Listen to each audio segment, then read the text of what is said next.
Hello, friends. We try to share the important stories of history with you so that you can enjoy them and learn about the past. In this video, you will get to know the story of the Sphinx's Riddle, a soothing mystery from the sands of time. Let's step inside the story and let its gentle currents carry you back through the centuries. What if the greatest riddle in history was not one of stone and sand, but of flesh and blood?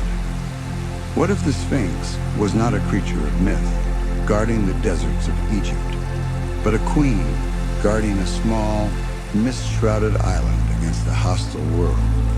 Imagine a woman, barely 25 years old, inheriting a kingdom that was shattered, bankrupt, and drowning in fear.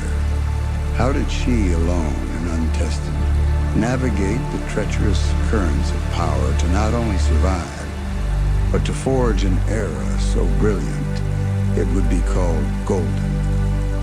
The answer is a soothing mystery, a long and winding tale of quiet strength and profound secrets.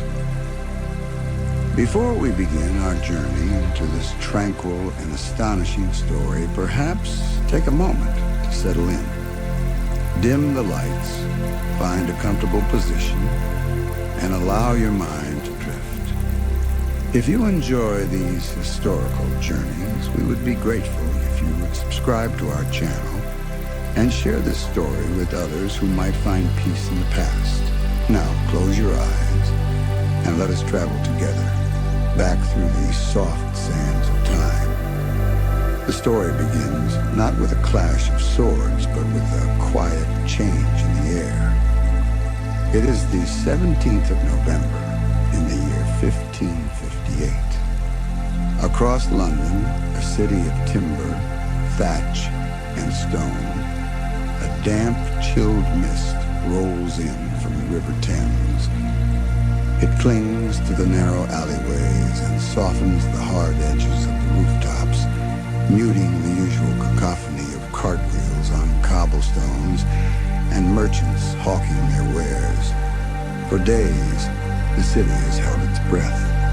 Queen Mary, the first reigning Queen of England, lies dying in St. James's Palace. The smoke from the countless chimneys seems to hang heavy and gray, thick with the anxieties of a nation.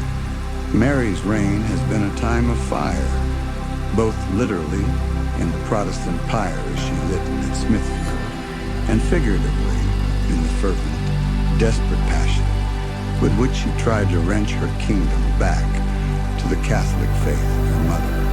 It has been a grim, unhappy 5 years marked by religious persecution, a failed war, and a queen's broken heart. Now, as her life fades, a palpable sense of relief begins to seep through the city, as subtle as the turning of the tide. The bells of the city's 100 churches, which had been tolling in solemn prayer, fall silent. And then, one by one, they begin to peal again, not with the slow, mournful clang of death, but with a frantic, joyful, almost riotous clamor. Mary is dead. The reign of Bloody Mary is over. For the common folk who pour into the streets, lighting bonfires and setting out trestle tables with bread and ale, it is a moment of pure, uncomplicated deliverance.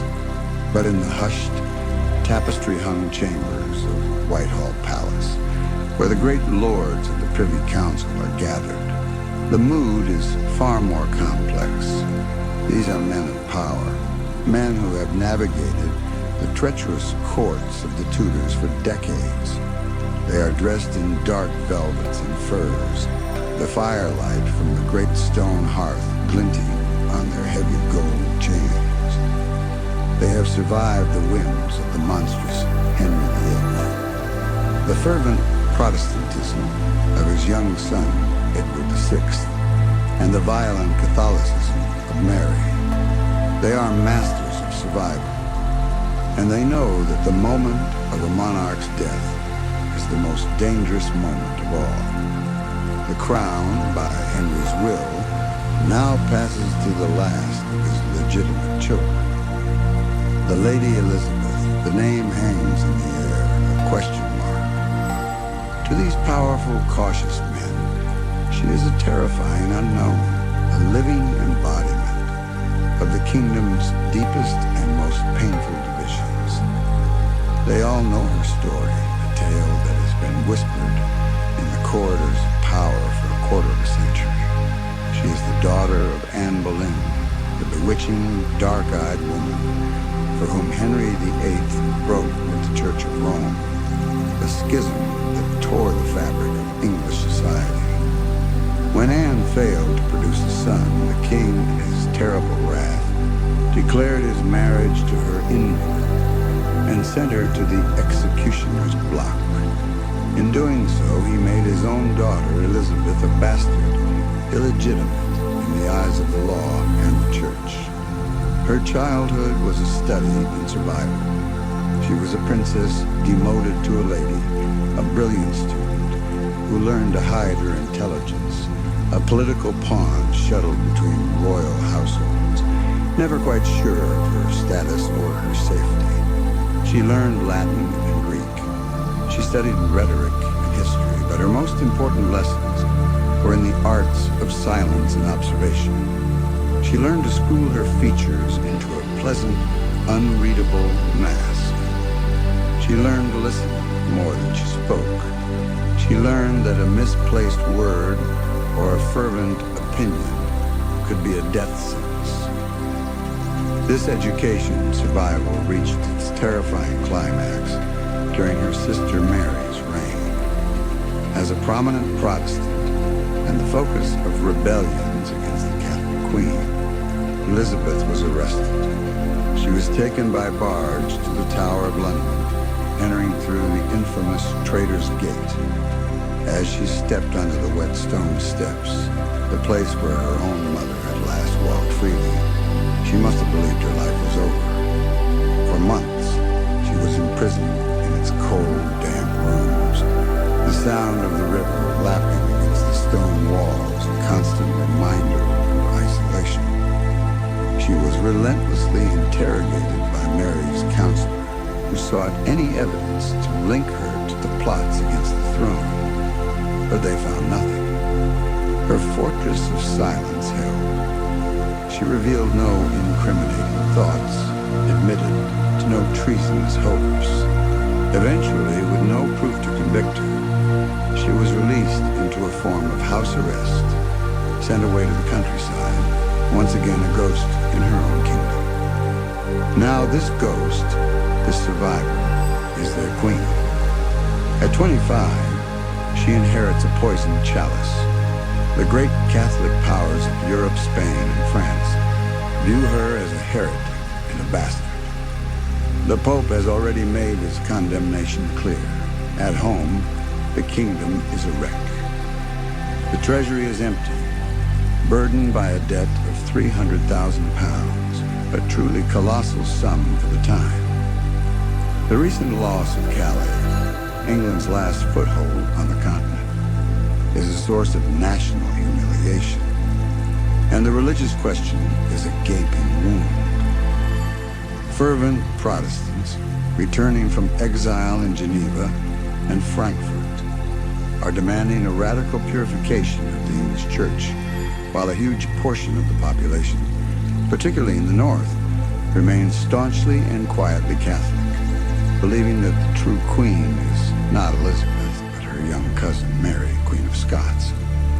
The Spanish ambassador, the haughty Count de Feria, writes to his master, King Philip II, with a tone of utter dismissal. She is a young woman of no deep understanding, he reports, much attached to the people, and very confident that they are all on her side, but she will soon find herself mistaken. He, like every other powerful man in Europe, sees her not as a player in the great game of nations, but as the board itself, a prize to be won, a problem to be managed, a heretic to be deposed. They see a weak woman, a pawn to be manipulated. They do not yet see the razor-sharp mind sheathed in silk and velvet, a mind forged in the fires of adversity. The young woman who prepares to make her formal entry into London does not look like a ghost. She is tall and slender, with her father's striking red gold hair and her mother's famously dark, intelligent eyes. She has what her contemporaries called presence. When she enters a room, she commands it. As she makes her procession through the streets of London, the city erupts. The people, starved for a monarch who does not wish to burn them for their beliefs, shower her with affection. They see a symbol of a new beginning, a virgin queen to heal a wounded nation. They present her with pageants and poems comparing her to the biblical Deborah, the judge and prophetess who delivered Israel. Elizabeth, ever the performer, plays her part to perfection. She smiles, she waves, she engages with the crowd. When an old man in the crowd calls out, "Remember old King Harry VIII?"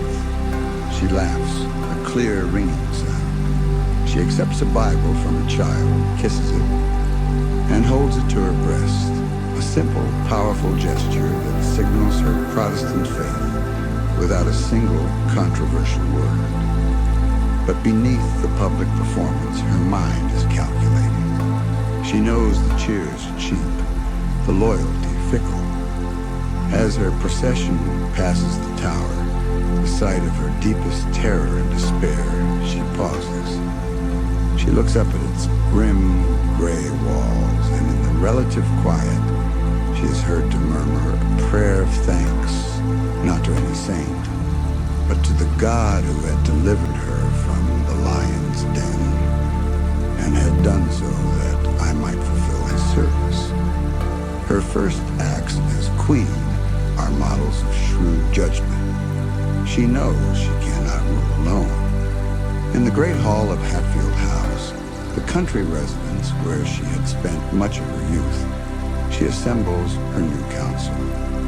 One by one, Mary's old, staunchly Catholic advisors are politely thanked and dismissed.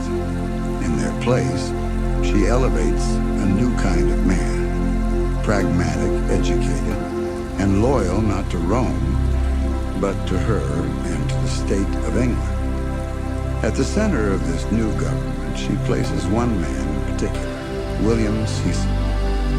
He is 40 years old, a quiet, methodical, and profoundly intelligent Protestant. He is not a charismatic courtier or a great soldier.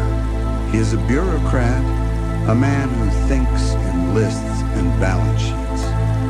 He had served her father and her brother and had managed to survive Mary's reign by outwardly conforming while privately maintaining his faith. He is a survivor, just like her. As she formally appoints him her principal secretary, she looks him in the eye and speaks the words that will bind him to her for the next 40 years. Words that define a new contract between monarch and minister. "This judgment I have of you," she says, her voice clear and steady, "for all the assembled lords to hear, that you will not be corrupted by any manner of gift, and that you will be faithful to the state, and that, without respect of my private will, you will give me that counsel that you think best." It is an electrifying moment. She is creating a job description not for a personal servant, but for a servant of the state. She is signaling that her rule will not be one of personal whim like her sister's, or tyrannical passion like her father's. It will be a rule of calculated, rational governance. Cecil, a man who worships order and stability, understands immediately his own fortunes and the future of England itself are now inextricably tied to the survival of this brilliant, enigmatic young woman. And he knows better than anyone that survival is far from guaranteed. The most pressing question, the one that buzzes you the air of every council meeting and is the subject of every diplomatic dispatch, is the matter of her marriage. For a 16th century queen, marriage was not a matter of the heart. It was the single most important act of foreign and domestic policy she would ever undertake. A husband would provide an heir, securing the fragile Tudor succession. He would be a partner in rule, a commander for her armies. The choices are fraught with danger. A foreign prince like Philip of Spain, who outrageously offers himself her former brother-in-law, or one of the French royal dukes, would tie England to a powerful ally but risk making it a mere satellite state, dragged into foreign wars. A native-born nobleman would stir up fatal jealousy and factionalism among the other great aristocratic families, who would never accept one of their own being elevated so far above them. The pressure is immense, a constant grinding weight on her every decision. Elizabeth, the Sphinx in training, deflects. She turns the question into a tool. She charms, she flirts, she equivocates, she plays for time. To a stunned parliament that is petitioning her to marry and name a successor, she delivers a speech that is part poetry, part political genius. Holding aloft her coronation ring, the symbol of her union with her kingdom, she declares, "I have already joined myself in marriage to a husband, namely the Kingdom of England. And behold the pledge of this my wedlock and marriage with my kingdom." She concludes by saying, "And in the end it shall be for me sufficient that a marble stone shall declare that a queen, having reigned such a time, lived and died a virgin." It is a beautiful, powerful image, a masterclass in public relations. But in the cold, hard world of 16th century politics, it is utterly unbelievable. No one thinks she can hold out. They see it as a clever delaying tactic, not a statement of intent. But amidst the clamor of royal suitors from Sweden, Austria, and France, one name is whispered more than any other, a name that sends a tremor of scandal through the court and makes William Cecil's blood run cold. Robert Dudley. Dudley is everything the other suitors are not. He is English, he is a fervent Protestant, and he is breathtakingly handsome. As master of the horse, his position gives him constant, intimate access to the queen. He is a superb horseman, a dashing figure at the tilts and tournaments that are the heart of courtly life. But more than that, he and Elizabeth share a deep personal history. They have been friends since they were children, and they shared the grim, bonding experience of being imprisoned in the Tower at the same time under Queen Mary.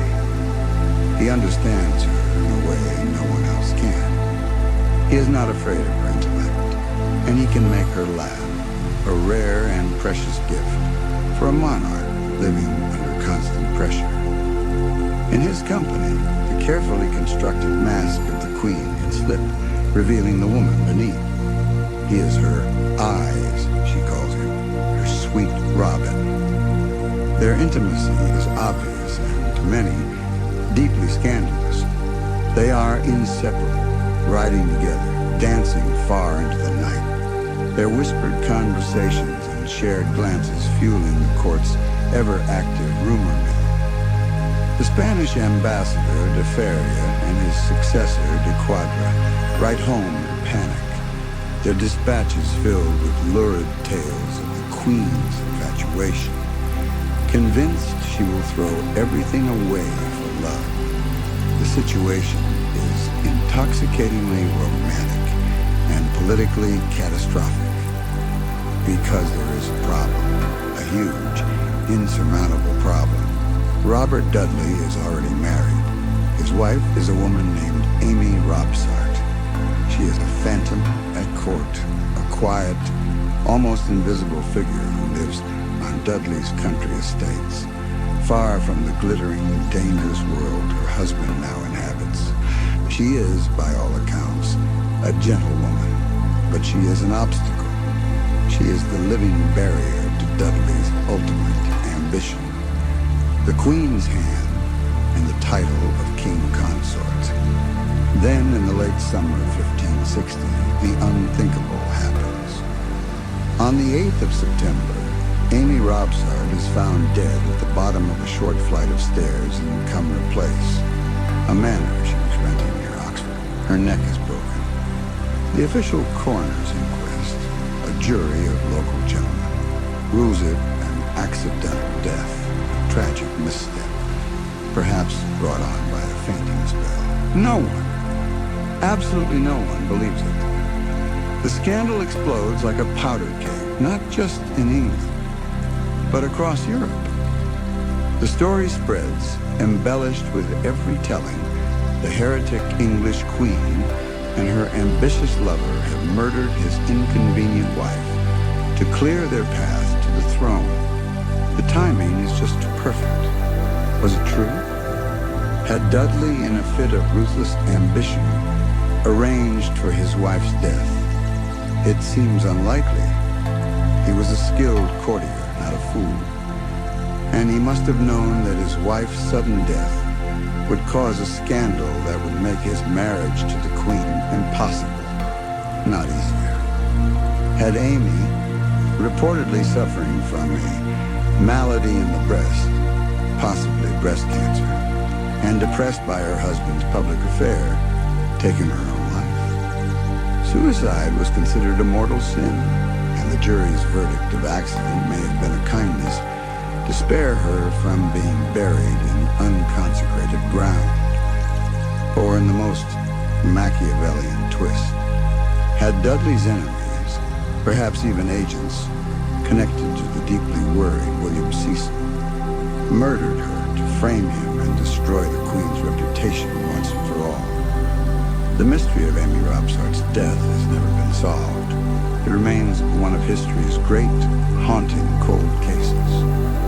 For Elizabeth, it is the first great crisis of her reign, a political firestorm that threatens to consume her and her government. A lesser ruler, one governed by passion, might have panicked. She might have defiantly married her favorite and dared the world to oppose her, a move that would have likely sparked a civil war. Or she might have banished him in disgrace to save her own name. Elizabeth does neither. With a political maturity that astounds her council, she acts with ice in her veins. She immediately places Dudley under guard of his house, effectively under house arrest, and publicly distances herself from him. She demands a full, open, and impartial inquiry into the death. In private, she may have wept. The woman was heartbroken for her friend and horrified by the stain on her own honor. But in public, she is the queen. She is inscrutable, her face a calm mask. She lets the storm of scandal rage, knowing that to fight it directly would only add fuel to the fire. And when it finally begins to subside, its energy spent, she quietly brings Dudley back to court. His hopes of ever marrying her are shattered forever. The scandal has made it impossible. But his position as a trusted friend, a cherished companion, and eventually a key member of her privy council is slowly and carefully restored. It is a brutal lesson, paid for with a woman's life and a queen's reputation. Elizabeth has learned in the most painful way possible that her personal desire and her own heart must be sacrificed on the altar of the state. The kingdom comes first, always. Her heart, like her true religious beliefs and her ultimate political intentions, would now become another part of the great unreadable riddle she presented to the world. She was learning, day by day, pain by pain, How to Be the Sphinx. The echoes of the scandal surrounding Amy Robsart's death faded slowly, like ripples in a vast, dark pond. They never truly vanished, but were absorbed into the deep, complex texture of Elizabeth's court. The immediate crisis had passed. The Queen had not married her favorite. The government had not fallen. But a profound change had occurred, a quiet hardening in the Queen's own heart, and a shift in the very nature of her rule. The dream of a fairy tale romance, if she had ever truly entertained it, was now dead, buried alongside Amy Robsart in the cold ground of Oxfordshire. In its place, something far more interesting and durable began to grow, a strategy. The question of her marriage did not go away.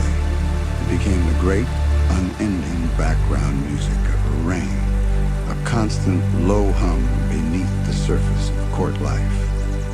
Her counselors, led by the ever-anxious William Cecil, continued to press the matter. To Cecil, a man who saw the world in terms of risks and securities, an unmarried queen with no heir was the single greatest threat to the stability of the realm. Every cough, every fever the queen suffered sent a wave of panic through him. What would happen if she died? The country would be plunged back into the chaos of a succession crisis. A bloody civil war between Protestant and Catholic claimants. For the good of the kingdom, for the preservation of everything they had built, she simply must marry. And so the great marriage game began in earnest. It was a strange and elaborate diplomatic dance, played out over years and even decades. Ambassadors from every major court in Europe flocked to London, each bearing portraits and pedigrees. The names were a roll call of European royalty. King Eric of Sweden, a man of immense wealth and unstable temperament. The Archdukes Ferdinand and Charles of Austria, sons of the Holy Roman Emperor, both staunch Catholics. The Duke of Anjou, a French prince. Each represented a different strategic possibility, a different set of alliances and dangers. Elizabeth, the Sphinx, turned this pressure into her greatest diplomatic weapon. She treated her unmarried hand as a precious, glittering prize to be dangled, offered, and then snatched away at the last moment. For her, the process of negotiation was more valuable than the result. As long as she was considering a Spanish-backed Austrian prince, the French would be kept on their toes. As long as she seemed to be leaning towards a French duke, the Spanish would be forced to treat her with more respect. It was a masterful, exhausting game of keeping all her options open, of never committing, of using ambiguity as a shield and a sword. Imagine the scene at the court. A foreign ambassador is granted an audience. He is ushered through the grand halls of Whitehall or Greenwich, past swaggering courtiers in brightly colored silks and velvets. He enters the presence chamber, a vast room with a high hammer-beam roof, the air thick with the scent of beeswax candles and the faint perfume of the ladies-in-waiting. At the far end of the room, on a raised dais, sits the queen. She is a dazzling figure, draped in a gown encrusted with pearls and jewels, a large ruff framing her pale face and red gold hair. The ambassador bows low. The slow, formal dance of diplomacy begins. He presents his master's proposal. The queen listens intently, her dark eyes unreadable. She might ask a sharp, intelligent question in flawless Latin or Italian, surprising the ambassador with her knowledge of his country's politics. Or she might offer a flirtatious, witty remark, a flash of the woman beneath the monarch. She will make no decision, of course. She will tell him that she must consult her counsel, that she must pray for guidance, that her people's happiness is her primary concern. She will send him away, hopeful but empty-handed. For William Cecil, these years were a kind of refined torture. He would spend months hammering out the details of a marriage treaty, debating the thorny issues of religion. Would a Catholic prince be allowed his own private chapel? The husband's title, would he be king or merely prince consort? And the rights of any children. Just when he thought a deal was within reach, that he had finally corralled his mercurial queen to a safe harbor, she would find a new objection. The Archduke Charles, she complained after seeing his portrait, was not handsome enough. The Duke of Anjou, she later protested, was too young. She declared that she could not marry a man she had never met. It was a brilliant strategy of perpetual delay. She kept Europe guessing, and in doing so, she kept England safe, buying precious years of peace for her fragile kingdom to heal, to grow stronger, to build its ships and fill its coffers. But while Elizabeth played her slow, careful game in the South, a new piece was being placed on the great chessboard of Britain. This piece was a queen in her own right, and her story, intertwined with Elizabeth's, would come to define the age. Her name was Mary. Mary Stuart, Queen of Scots, was in almost every respect Elizabeth's opposite. Where Elizabeth's childhood had been a lesson in survival and uncertainty, Mary's had been one of privilege and gilded security. Sent to France at the age of 5, she was raised in the glittering, sophisticated, and deeply Catholic French court. She was beautiful, charming, and vivacious.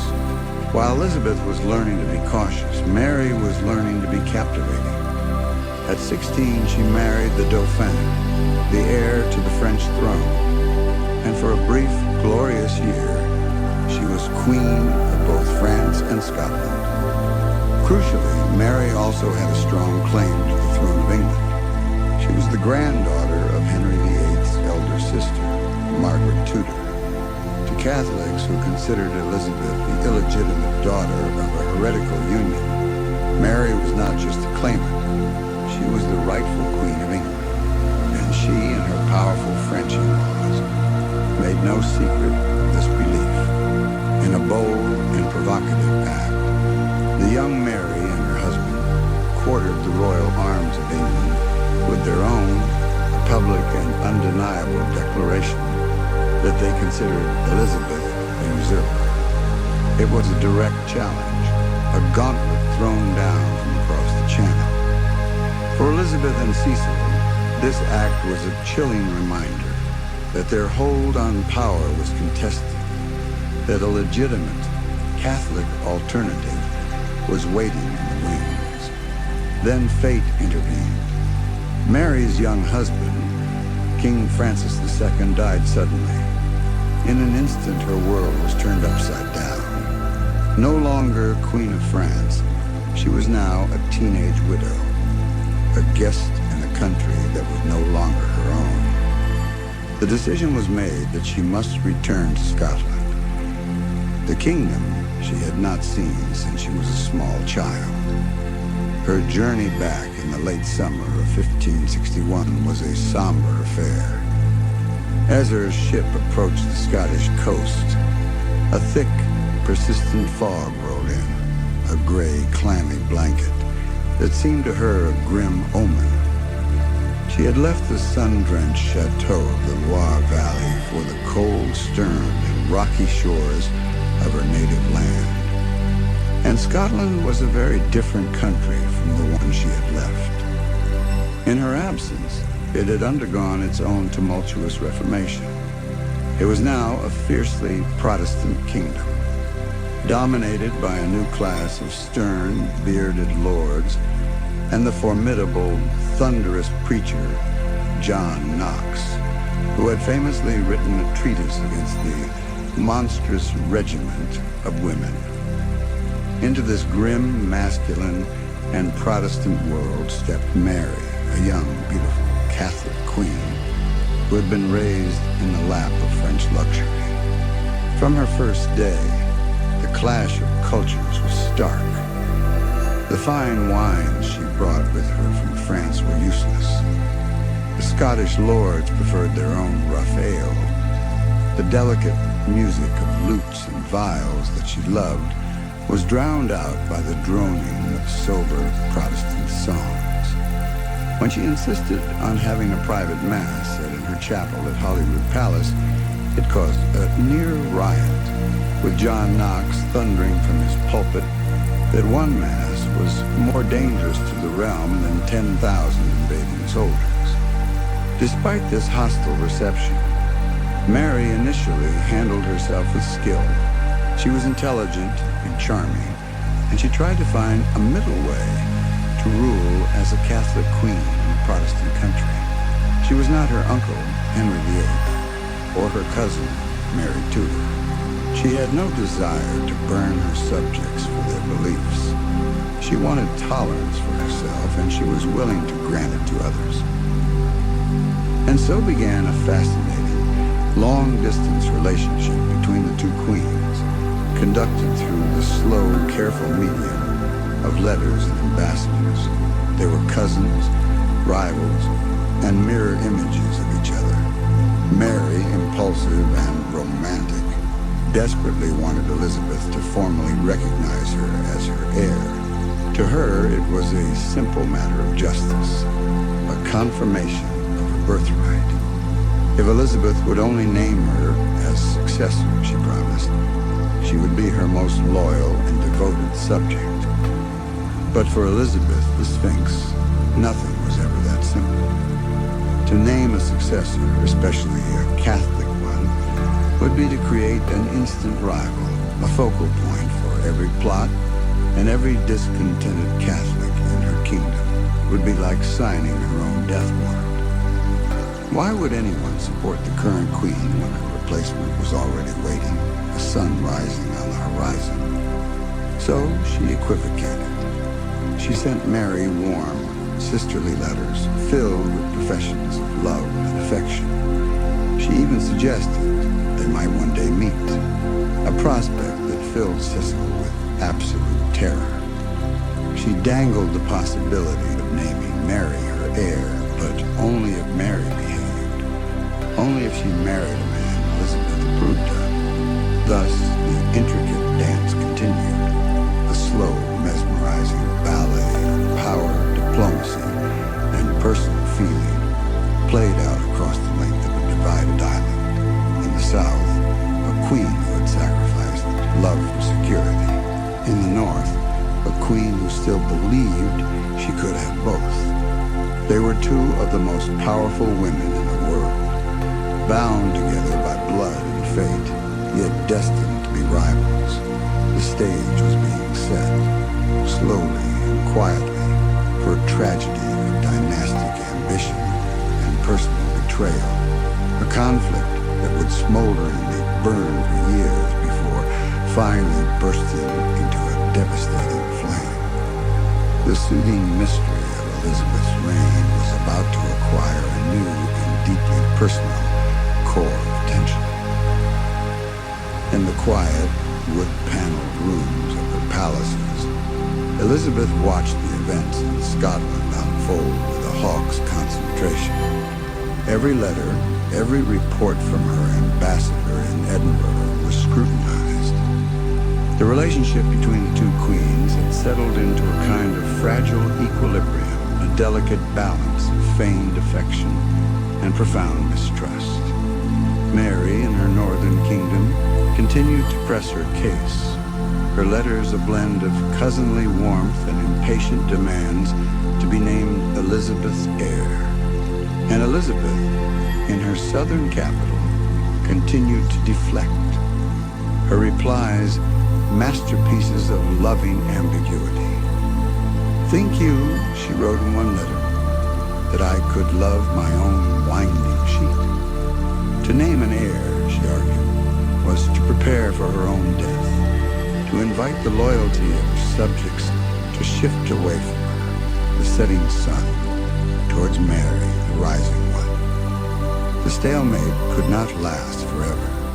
Mary was young, beautiful, and as a widowed queen, eminently marriageable.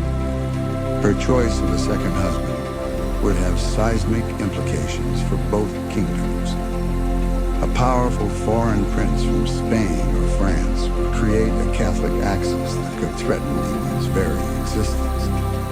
Elizabeth and Cecil knew they had to control this decision, and so Elizabeth, in a move of breathtaking audacity and psychological cunning, decided to make Mary an offer. She would help her choose a husband, a man who would be acceptable to England and would guarantee Mary's place in the succession. And who was this paragon she proposed? Who was the man she deemed worthy of her cousin's hand? It was none other than her own great love, her sweet Robin, Robert Dudley. The proposal was a masterstroke of political chess, so layered with meaning that it left courts across Europe baffled. On the surface, it could be seen as an act of incredible generosity. Elizabeth was offering her own beloved favorite, the man many believed she secretly wished to marry herself to her cousin. It was a gesture of ultimate sisterly sacrifice. But beneath this shimmering surface lay a web of cold, hard calculation.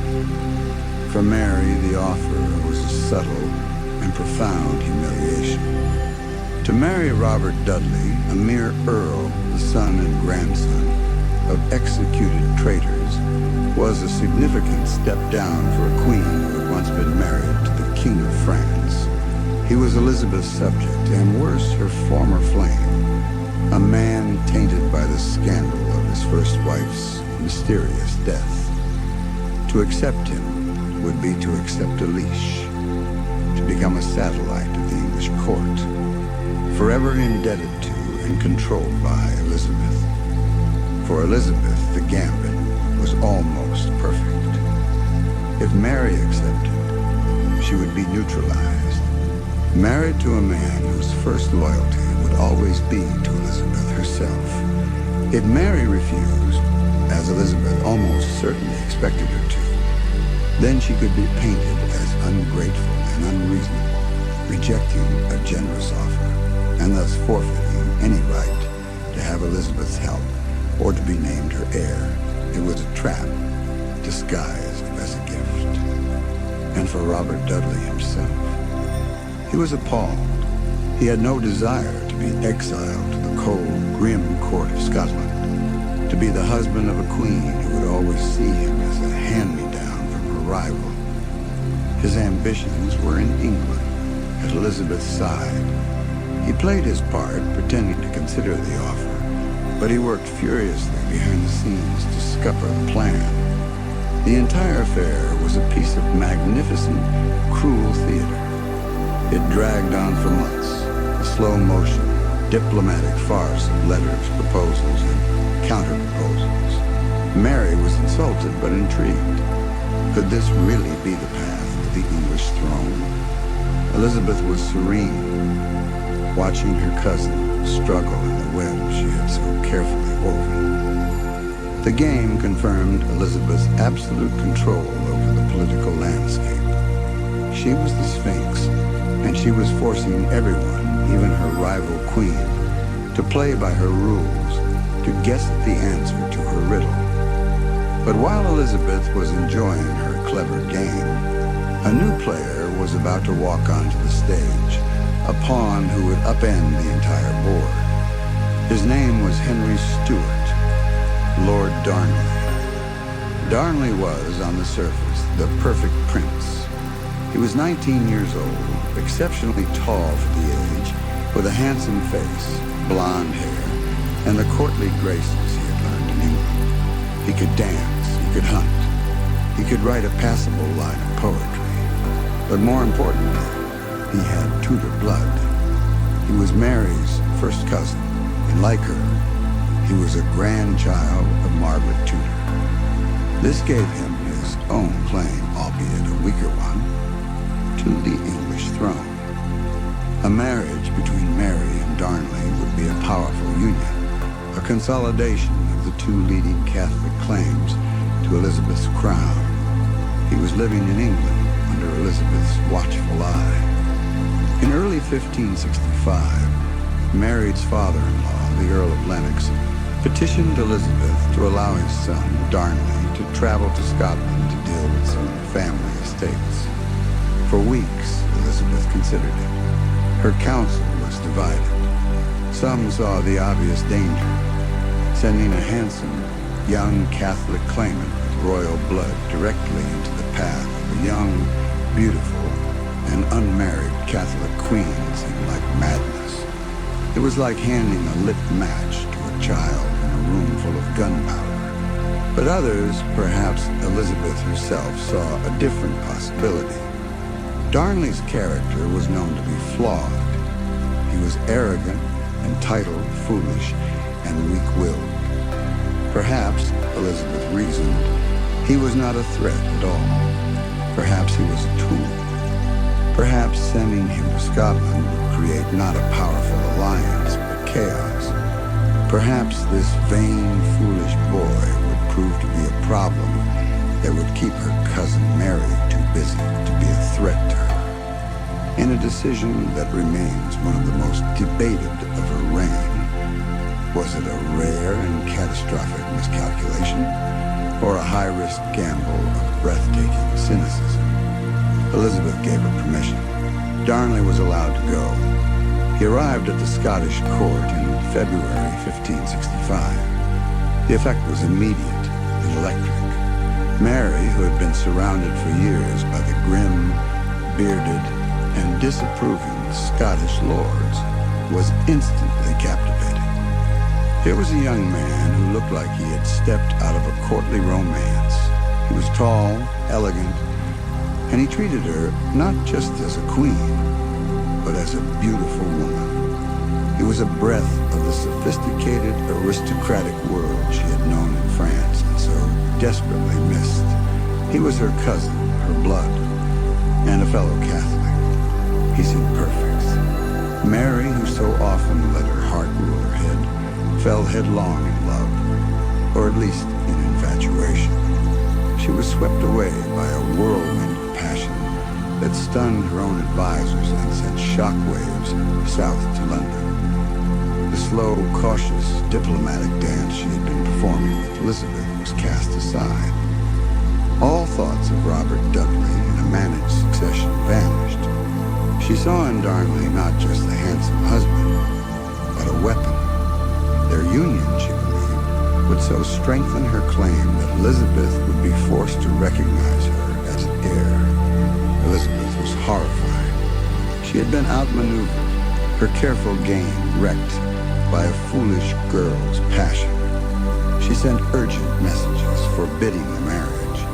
She summoned Darnley and his father to return to England immediately, on pain of having their English lands and titles forfeited. But it was too late. Mary was defiant. I am a queen, she reasoned, and I can choose my own husband. On the 29th of July, 1565, in the private chapel at Holyrood Palace, Mary, Queen of Scots, married Lord Darnley. She had her handsome king. She had, she thought, secured her destiny. In reality, she had just taken the first irreversible step towards her own ruin. The dream soured almost overnight. The honeymoon period, if it ever truly existed, was brutally short. Mary quickly discovered the truth that Elizabeth may have suspected all along. Behind the handsome facade, Darnley was a spoiled, vicious, and arrogant fool. He was a mean-spirited drunk, prone to violent rages. He was politically inept, alienating the powerful Scottish lords whose support Ethelred desperately needed. Worst of all was his insatiable ambition. He was not content to be the queen's husband. He demanded to be a king in his own right. He wanted the crown matrimonial, a title that would make him a co-sovereign, ensuring that he would remain King of Scotland even if Mary died. Mary, who had married for what she thought was love, now found herself in a relentless power struggle with her own husband. She refused his demand, and his resentment curdled into a dangerous, paranoid hatred. As her marriage crumbled into a nightmare of public arguments and private misery, Mary began to lean more and more on a small circle of trusted advisors. Chief among them was a man named David Rizzio. Rizzio was an Italian from Piedmont. He had come to Scotland as a musician, a talented bass singer in the Queen's choir. He was clever, cultured, and devotedly loyal to Mary. He was not a handsome man. He was small, dark, and slightly deformed. But in the cold, rough environment of the Scottish court, he was a reminder of the continental sophistication she missed. He spoke French and Italian with her. He played music with her. He was her private secretary, the man who handled her sensitive foreign correspondence. As Darnley grew more sullen and alienated, Rizzio's influence grew. He became the Queen's chief confidant, the man she turned to for advice and companionship. They would spend long evenings together in her private apartments, working on letters, listening to music, talking. To the suspicious, fiercely xenophobic Scottish lords, this close relationship was deeply suspect. They saw this low-born foreign upstart usurping their rightful place as the Queen's advisors. They muttered darkly about his influence, spreading rumors that he was a secret agent of the Pope. And for the humiliated and increasingly unhinged Darnley, Rizzio became the focus of all his paranoia and hatred. He saw the Italian secretary not just as a political rival, but as a personal one. In his drunken, jealous mind, he became convinced that Rizzio was the Queen's lover, that this base Italian was cuckolding him. He believed that the child Mary was now carrying, his own heir, was not his. It was a poisonous, baseless fantasy. But it took root in his weak mind and grew into a murderous obsession. A conspiracy began to form, a dark knot of intrigue in the cold corridors of Holyrood Palace. The disgruntled Protestant lords who had been driven from power by Mary after her marriage saw an opportunity. They made a secret pact with the desperate and foolish Darnley. They would help him get his revenge on Rizzio and secure the crown matrimonial he so craved. In return, Darnley would pardon them and restore their lands and power. The air in the palace grew thick with secrets and whispers. Mary, pregnant and increasingly isolated, sensed the shift. She saw the cold looks, felt the growing hostility. But she could never have imagined the barbarity of what was to come. The stage was now set for an act of such brutal violence that it would not only destroy her marriage and her reign, but would echo through the halls of history. A dark and bloody turning point in the tragic tale of Mary, Queen of Scots. In London, Elizabeth could only wait for the news, knowing that the chaos she may or may not have intended had taken on a life of its own, spiraling into a darkness far deeper than she could have ever predicted. The soothing rhythm of her own reign was about to be shattered by a scream from the north. The 9th of March, 1566. The night was cold and wild in Edinburgh, a fierce wind howling down from the crags of Arthur's Seat, rattling the windows of Holyrood Palace. Inside, in the Queen's private supper chamber, a small island of warmth and light existed against the encroaching darkness. A fire crackled in the hearth. its flames casting dancing shadows on the rich tapestries that lined the walls. Queen Mary, now 6 months pregnant, was at supper. It was a small, intimate gathering. She sat with her half-sister, the Countess of Argyll, and a few other trusted members of her household. At the table, in his customary place, was David Rizzio. He was dressed, as always, in fine velvet, a splash of continental color in the sober Scottish court. They were talking quietly, the low murmur of their voices a soft counterpoint to the wailing of the wind outside. The atmosphere was one of fragile peace, a brief respite from the political storms that constantly swirled around the young queen. A spiral staircase, hidden behind a panel in the wall, connected these private apartments directly to the chambers of the king, Lord Darnley below. It was a symbol of the intimacy that was supposed to exist between husband and wife. Tonight, it would become a passageway for murder. Suddenly, the tapestry covering the secret doorway was thrown back. Lord Darnley stumbled into the room, his face pale and contorted with a mixture of fear and malice. He looked like a ghost, a grim harbinger. He walked unsteadily to his wife's chair and stood behind her, his hands placed on her shoulders in a gesture that was not affectionate, but possessive and menacing. Mary, startled, looked up at him, her heart beginning to pound. "What is the meaning of this?" she demanded. Before he could answer, a second figure appeared in the doorway behind him. This was no ghost. It was Lord Ruthven, one of the most ruthless of the Protestant lords, his face gaunt and pale from a wasting sickness, but his eyes burning with a fanatical hatred. He was dressed in full armor, the steel plates creaking as he entered the small, warm room. In his hand, he held a drawn sword. The ladies in waiting began to scream. "Let it please your majesty," Ruthven rasped, his voice a dry whisper, "that yonder man David come forth of your privy chamber where he hath been overlong." Mary, her initial shock turning to furious indignation, rose to her feet. She was the queen. This was an invasion of her private rooms, an unthinkable outrage. She placed herself in front of the terrified Rizzio, her pregnant body a fragile shield.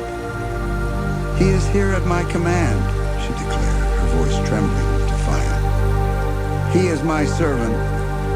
Darnley, his courage fueled by the presence of his co-conspirators, snarled at her, his jealousy pouring out in a stream of vile accusations. As he spoke, more armed men crowded into the room, their faces grim, their swords and daggers drawn. The small chamber was suddenly filled with the cold glint of steel. Rizzio, realizing his life was in mortal danger, clung to the folds of the queen's gown, crying out in Italian, "Justitia! Justitia! Save my life, madam! Save my life!" It was a scene of pure, terrifying chaos. The conspirators lunged for Rizzio. One of them held a pistol to Mary's pregnant belly, threatening her and her unborn child if she did not let him go. They tore Rizzio from her grasp, his fingers slipping from the fabric of her dress. They dragged him, screaming, out of the supper chamber and into the darker, colder audience chamber beyond. The table was overturned, food and wine spilling across the floor, the candles flickering out, plunging the room into a hellish gloom.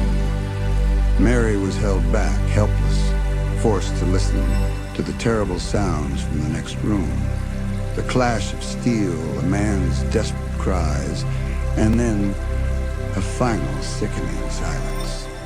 The deed was done. David Rizzio had been stabbed, according to later accounts, more than 50 times. His body was left, a bloody, mangled heap, at the top of the main staircase, a brutal and public statement of the Lord's power.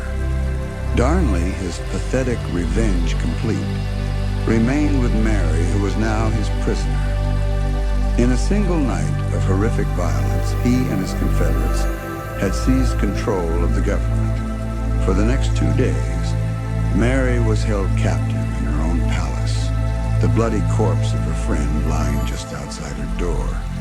She was alone, terrified for her life and the life of her unborn child, surrounded by the men who had just committed murder before her eyes. But in this moment of absolute terror and despair, the impulsive, romantic girl in Mary died, and a cold, calculating survivor was born. She knew her only hope was to break the alliance between her husband and the Lords. She had one weapon left, herself. She began to work on Darnley, her weak, foolish, and now terrified husband. She played on his fears. Did he really think these ruthless lords, men like Ruthven and Morton, would share power with him? Did he not see that they had used him as a pawn and would discard him once he was no longer useful? She promised him her forgiveness. She promised they could start again, if only he would help her escape. Darnley, consumed by guilt and a dawning realization of his own folly, broke. He agreed to help her. In the dead of night, 2 days after the murder, Mary and Darnley crept out of a side entrance of Holyrood Palace. Horses were waiting. With a small, loyal guard, they began a frantic 5-hour ride through the darkness to the safety of Dunbar Castle, a fortress loyal to the Queen. It was an incredible feat for a heavily pregnant woman who had just endured an unimaginable trauma. From the safety of Dunbar, Mary acted with astonishing speed and skill. She gathered an army. The lords who had conspired against her, realizing they had been betrayed by Darnley, fled south across the border into England. Within 2 weeks, Mary was back in Edinburgh, once more in control of her kingdom. She had faced down a rebellion and won. It was, perhaps, her finest hour. She had also learned the truth about her husband. She had seen him not just as a fool, but as a cruel, treacherous, and murderous one. The love she had once felt for him was now replaced by a cold, burning contempt. She had forgiven him, but she would never forget. For the sake of appearances and for the sake of their unborn child, they maintained a fragile truce. But the marriage was a hollow shell. In June 1566, Mary gave birth to a son, James. The succession was secure. A great bonfire was lit on Arthur's seat, its flames signaling the joyful news across the kingdom. Messengers were dispatched to the courts of Europe. Sir James Melville was sent to London to inform Queen Elizabeth. The news arrived at Greenwich Palace, where Elizabeth was holding court. She was at a ball, a glittering affair of music and dancing. When Melville was ushered in, Cecil whispered the news to the Queen. Elizabeth's reaction was immediate and visceral. All the color drained from her face. She stopped dancing, her hand flying to her mouth. The music faltered and died. In a rare, unguarded moment of pure human emotion, the Sphinx's mask slipped. She turned to her ladies-in-waiting, her voice filled with a bitter anguish. The Queen of Scots, she lamented, is mother of a fair son, while I am but a barren stock. It was a cry from the heart. For all her political success, for all her power, in that moment, she felt her own profound solitude. Mary had an heir. She had fulfilled her primary duty as a queen, while Elizabeth, the Virgin Queen, had none. The birth of James shifted the balance of power in a fundamental way. Now, Mary's claim to the English throne was not just a theoretical line on the family tree. It was a living, breathing reality in the form of her infant son. The pressure on Elizabeth to marry and produce her own heir intensified to an almost unbearable degree. But Mary's triumph, like all her triumphs, was to be short-lived. The dark events of the past year had left deep scars and had set in motion a chain of events that would lead to a far greater and more terrible tragedy. The contempt she felt for her husband, Darnley, was a poison that seeped into every aspect of her life. He was a constant, humiliating reminder of her own disastrous judgment. He was the father of her child, the King of Scotland, and she despised him utterly. She could not divorce him. In the Catholic faith, marriage was for life, and she could not simply cast him aside. His royal blood and his status as king made him a dangerous, unpredictable threat. He was a problem with no easy solution. As Mary wrestled with this impossible situation, a new figure at her court began to rise in prominence. His name was James Hepburn, the Earl of Bothwell. Bothwell was everything that Darnley was not. He was a man of action, a seasoned soldier, a rough-hewn border lord who was fiercely loyal to Mary and her mother before her. He was ambitious, brave to the point of recklessness, and possessed a powerful, magnetic charisma. He had been one of the few lords to stand by her side when she escaped from Hollywood. He was her protector, her champion, her strong right arm. And as her loathing for her husband grew, her reliance on and affection for Bothwell deepened. The stage was being reset. The players were changing. The tragedy of David Rizzio was over, but it was merely the first act. The second act, which was about to begin, would be even darker, involving a mysterious explosion in the dead of night. Another murder, and a scandal so vast it would not only cost Mary her throne, but would ultimately deliver her, a desperate fugitive, into the hands of the one person she had spent her life trying to best. Her cousin, the Sphinx, Queen Elizabeth.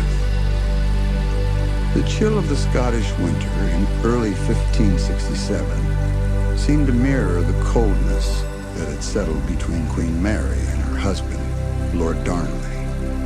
Their public life was a stiff, uncomfortable performance of courtly duties, a fragile truce maintained for the sake of appearances and for their infant son, James.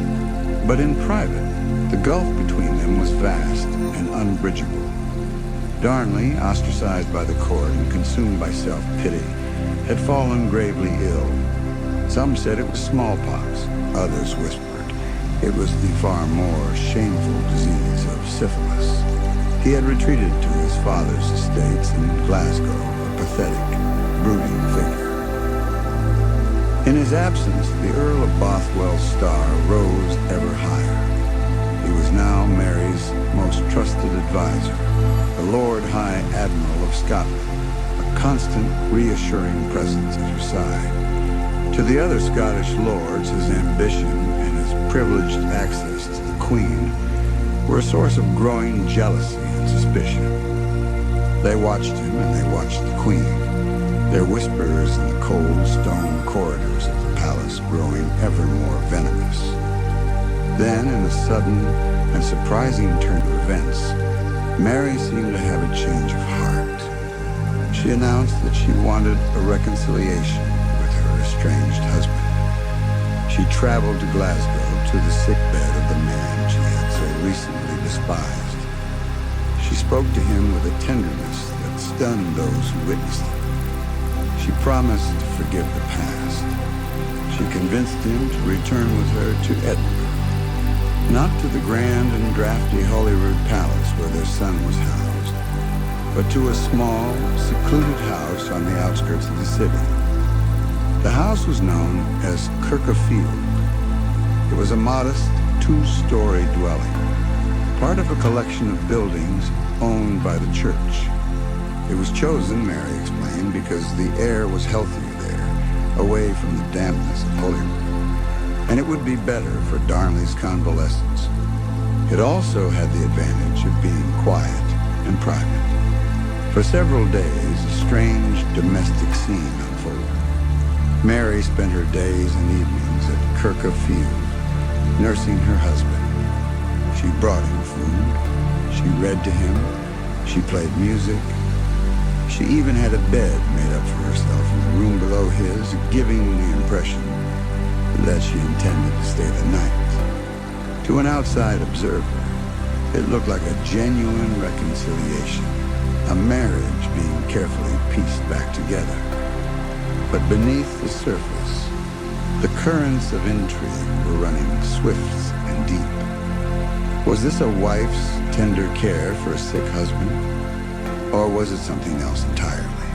Was she lulling him into a false sense of security, leading a lamb to the slaughter? On the night of Sunday, the 9th of February, 1567, Mary was at Kirkfield as usual. The evening was a cheerful one. It was the wedding celebration of one of her servants. And after spending some time with Darnley, Mary announced that she had promised to attend the Mass at Holyrood in the newlyweds' honor. She kissed her husband goodbye and, accompanied by Bothwell and her retinue, walked the short distance back to the palace. Darnley was left behind in the quiet house with his own servants, the silence of the night settling around it. A few hours later, around 2 o'clock in the morning, the city of Edinburgh was shaken awake by a colossal explosion. A huge flash of light illuminated the sky, followed by a deafening roar that could be heard for miles around. The house at Kirkfield had been blown to smithereens.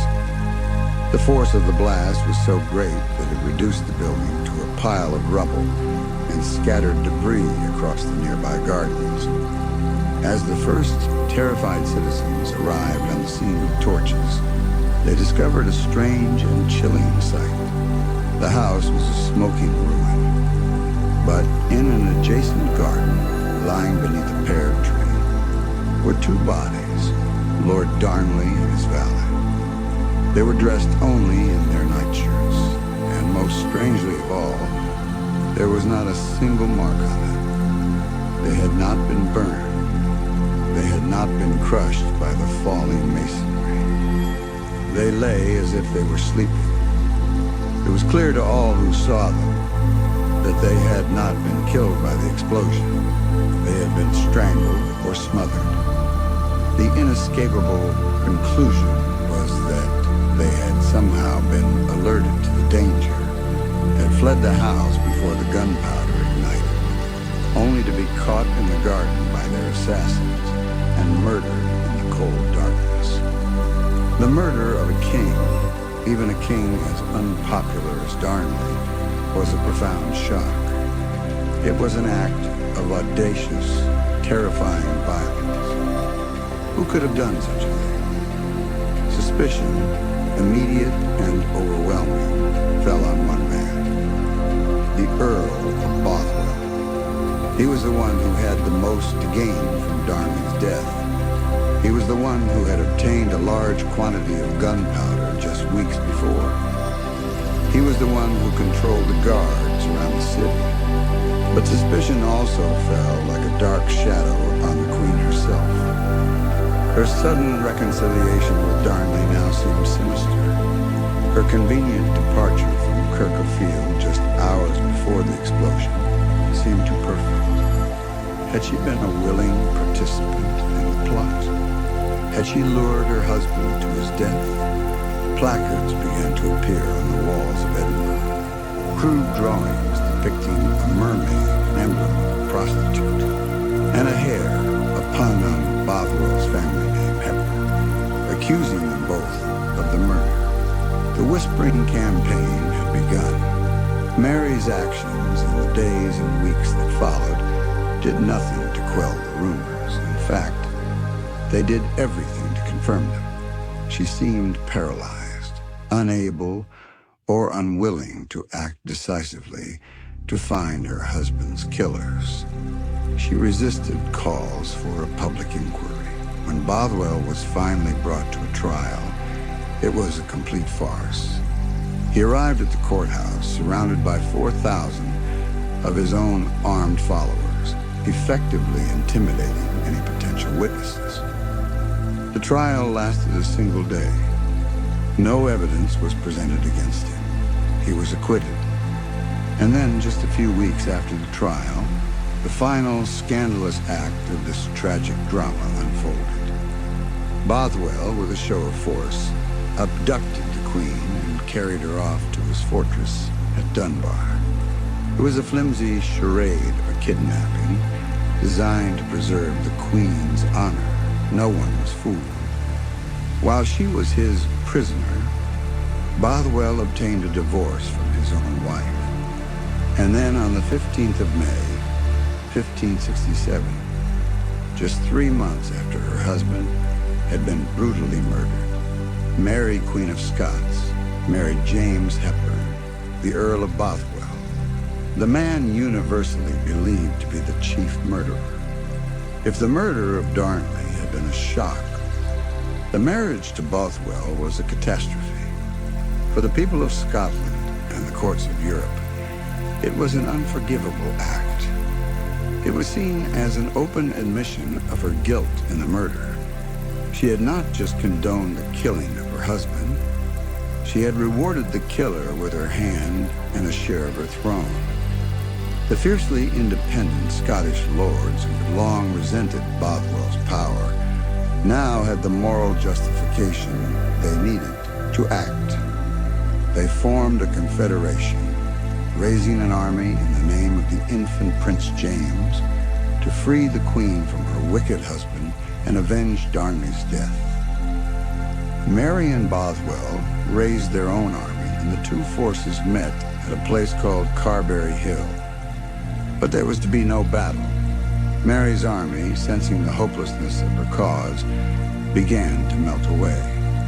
Her soldiers had no desire to fight for the hated Bothwell. After a long day of tense standoffs and negotiations, Mary was forced to make a terrible choice. The lords promised to be loyal to her if she would give up Bothwell. Realizing her cause was lost, she surrendered herself into their custody. She had one last tearful farewell with Bothwell. He rode away into exile, eventually dying in a Danish prison years later, insane and forgotten. Mary would never see him again. The lords did not keep their promise.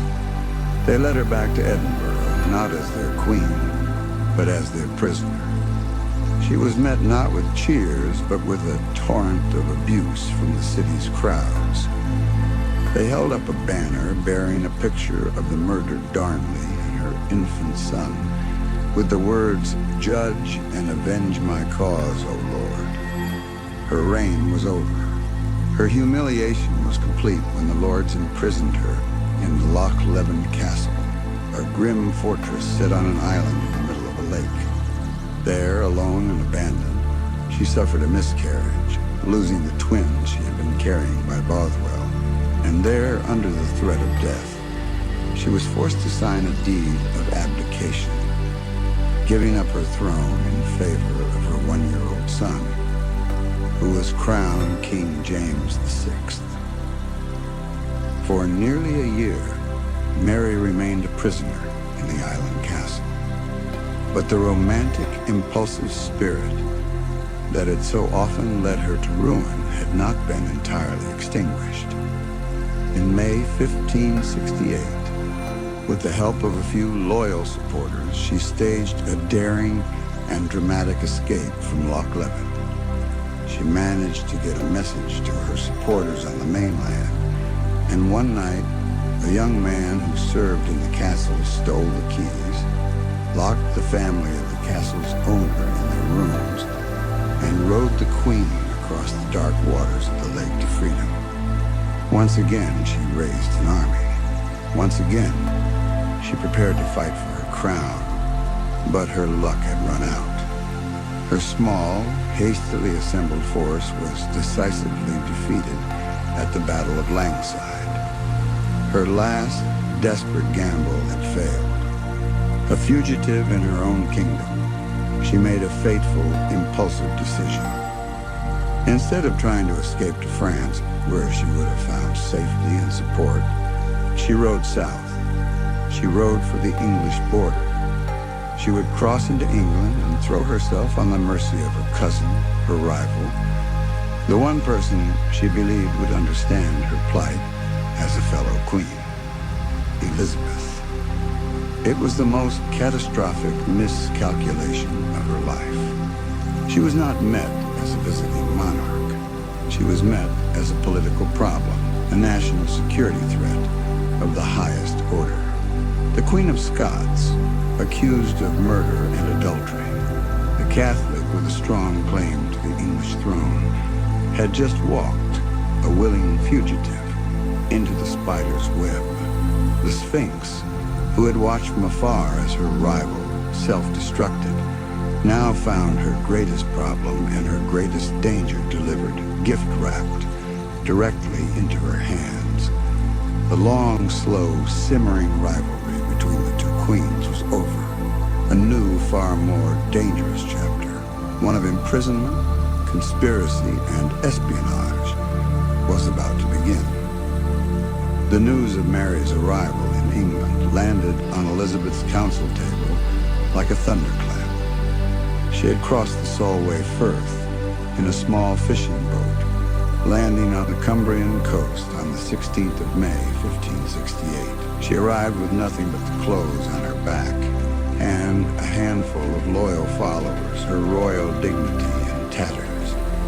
She immediately wrote a long, impassioned letter to Elizabeth, a torrent of self-pity, righteous indignation, and pleas for help. She demanded a personal meeting with her cousin, confident that if she could just speak to Elizabeth, queen to queen, woman to woman, she could explain everything and win her support to regain her Scottish throne. For Elizabeth, the situation was a political nightmare of unparalleled complexity. Every possible course of action was fraught with danger. If she agreed to meet Mary and help her regain her throne, she would be supporting a queen accused of murdering her husband, and she would be alienating the Protestant lords who now ruled Scotland and were England's natural allies. If she allowed Mary to go to France, her traditional safe harbor, Mary would undoubtedly become the figurehead for a French-backed Catholic crusade against England, a prospect that gave Cecil and the council sleepless nights. And if she simply sent her back to Scotland, the Scottish lords would almost certainly imprison her again, or more likely, execute her. This would make Mary a martyr for the Catholic cause, an even more potent symbol in death than she was in life. It would be a gift to Elizabeth's enemies. There was a fourth option, one that was legally questionable and morally ambiguous, but politically expedient. She could keep Mary in England. She could hold her. Elizabeth, the mistress of delay, chose the fourth option. She refused to see Mary. She could not, she explained in a coolly polished letter, receive a fellow sovereign while she was under the dark cloud of suspicion for the murder of her husband. First, her name must be cleared. And so Elizabeth proposed a conference, a formal inquiry to be held in England. It would not be a trial, she assured Mary, but a neutral investigation to hear both sides of the story, Mary's and that of the Scottish lords who had deposed her. Mary, naive and desperate, walked straight into the trap. Believing it was her chance to be vindicated, she agreed. The Scottish lords, meanwhile, were summoned to present their evidence against her. They came to the conference held first at York and then at Westminster, armed with a devastating weapon. It was a small silver casket, intricately engraved, which they claimed had been found after Bothwell fled. Inside this casket, they alleged, were a collection of personal documents, intimate letters, poems, and marriage contracts, all apparently written by Mary to Bothwell. These documents, which came to be known as the casket letters, were explosive. If genuine, they were a chronicle of an adulterous love affair and a conspiracy to murder. The letters seemed to prove that Mary had been plotting with Bothwell long before Darnley's death, that she had lured her husband to Kirk-a-Field, and that the marriage to Bothwell was the culmination of their treacherous plan. They were, in effect, a signed confession. Were they genuine? The question has been debated by historians for over 400 years and will likely never be answered definitively. The original letters have long since vanished. Only contemporary copies and translations remain. It is entirely possible that they were forgeries, brilliantly crafted by the Scottish lords to destroy their queen's reputation.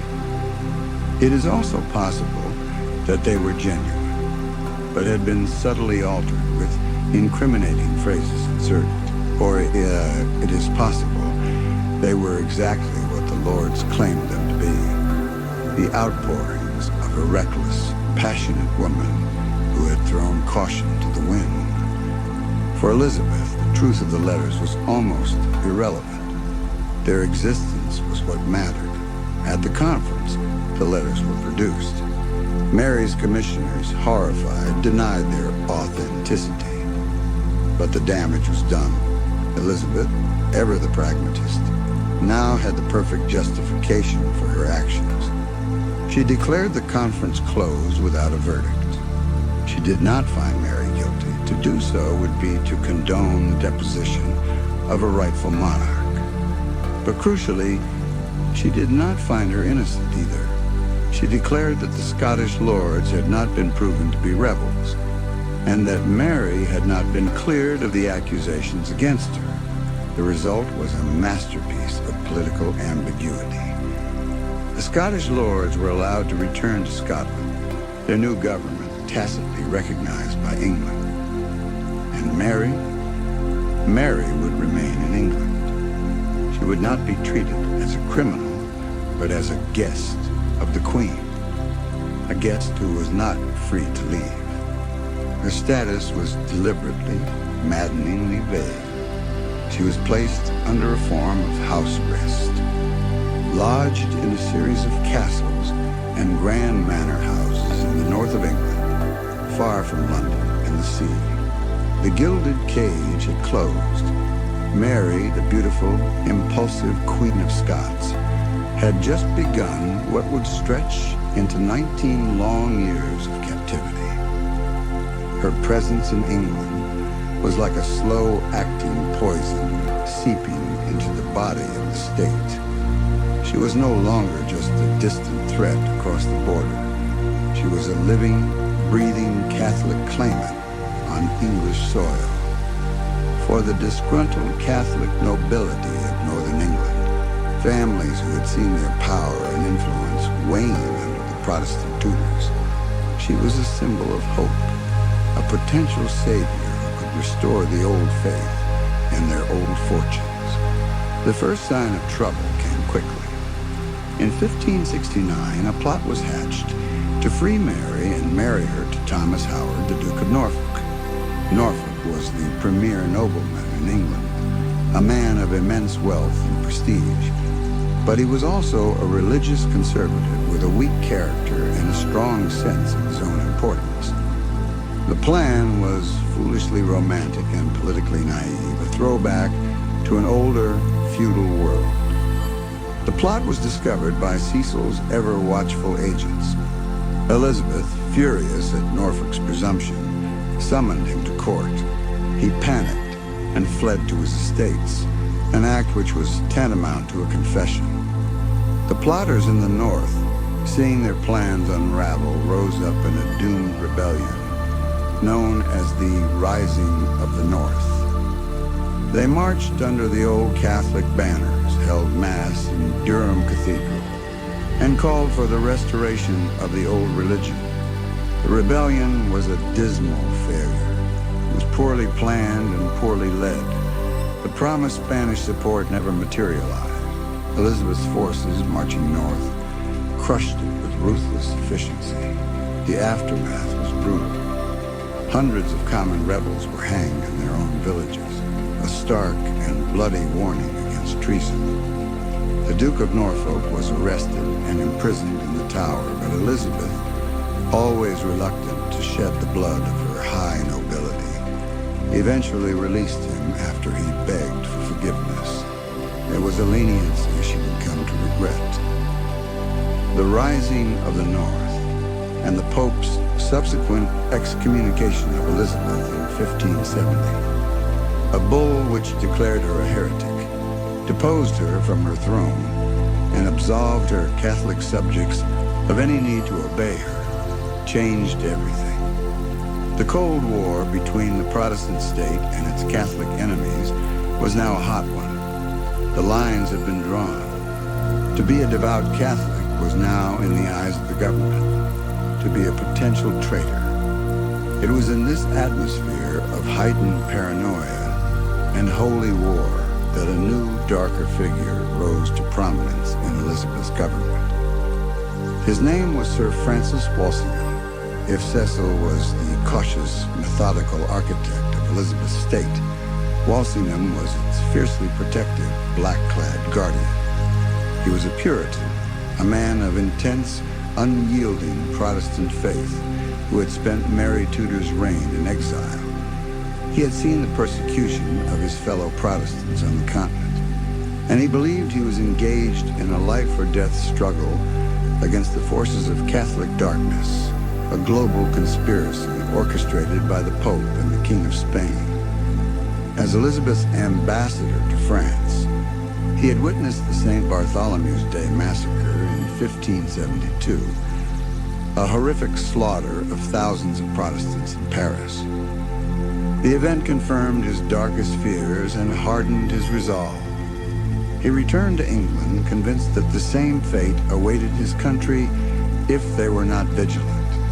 He saw plots in every shadow, assassins in every foreign delegation. And he was often right. In 1573, Elizabeth appointed him her principal secretary to serve alongside the aging Cecil, now Lord Burghley. Walsingham became, in effect, her spymaster. He created and controlled a vast, intricate network of intelligence that was centuries ahead of its time.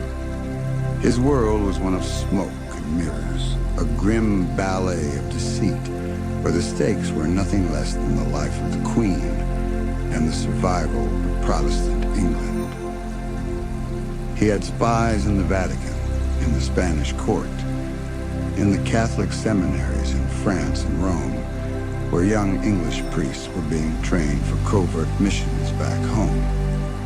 He had agents on the docks, in the taverns, in the households of Catholic noblemen. His men were masters of disguise, forgers, and, most importantly, cryptographers, code breakers who could unravel the secret messages of the Queen's enemies. He perfected the dark art of the agent provocateur, the spy who would join a conspiracy only to encourage the plotters to write down their plans, thereby providing the hard, written evidence needed for a conviction of treason. His methods were brutal and unsentimental. To Walsingham, the ends, the safety of his queen and his religion, always justified the means.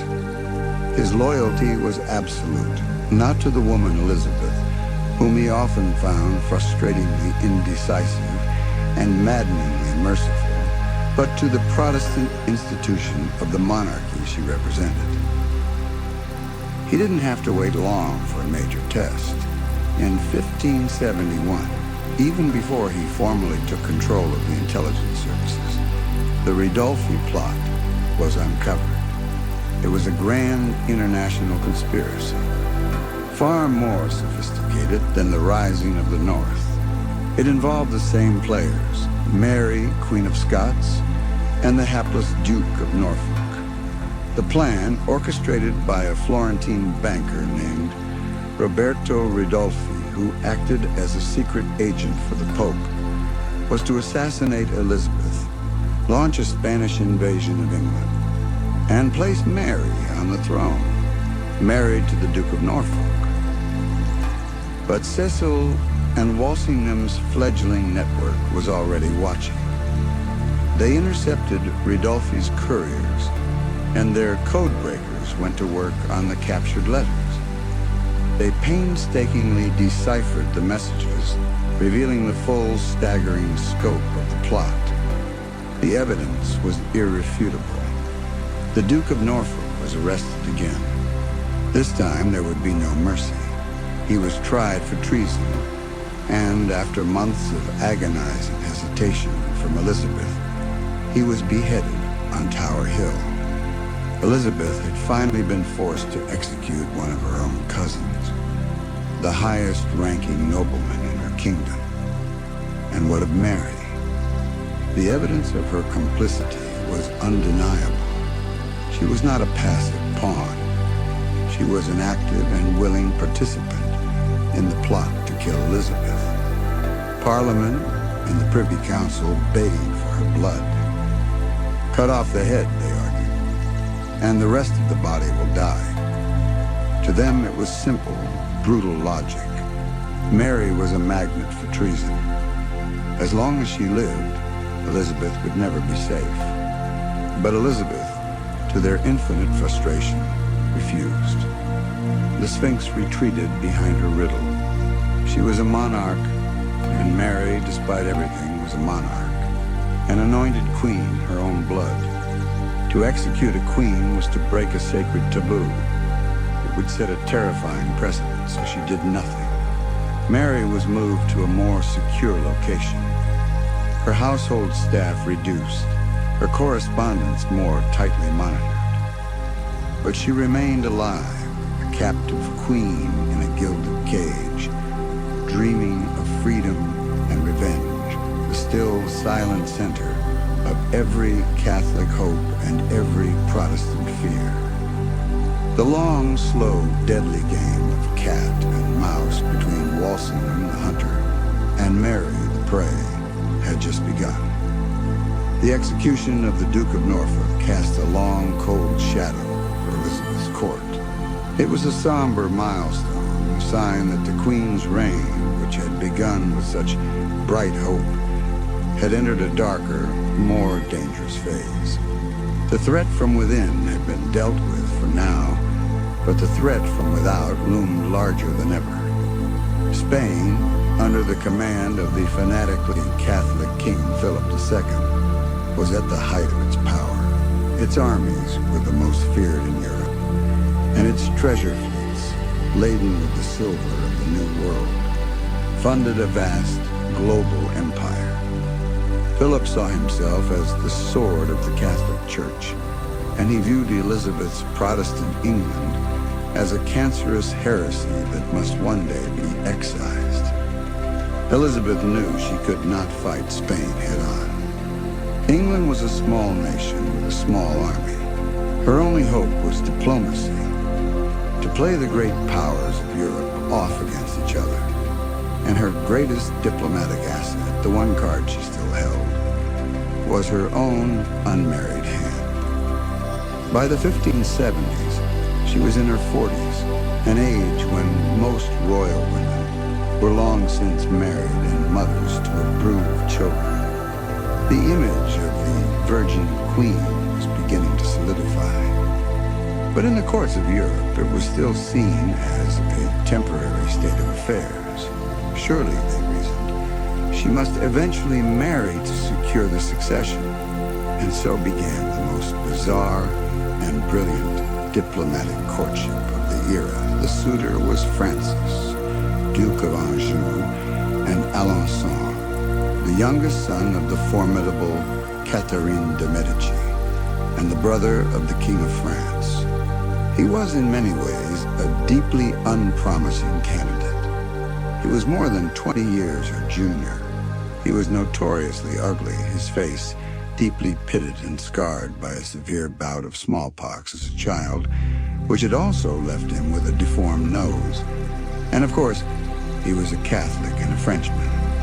Two qualities guaranteed to make him deeply unpopular with the English people.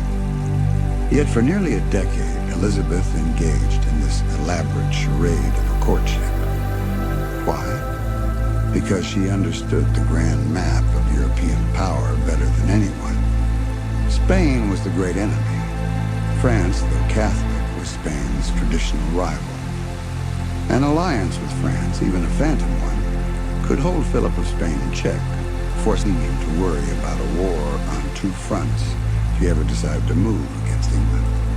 The Anjou courtship was not about finding a husband. It was about neutralizing Spain.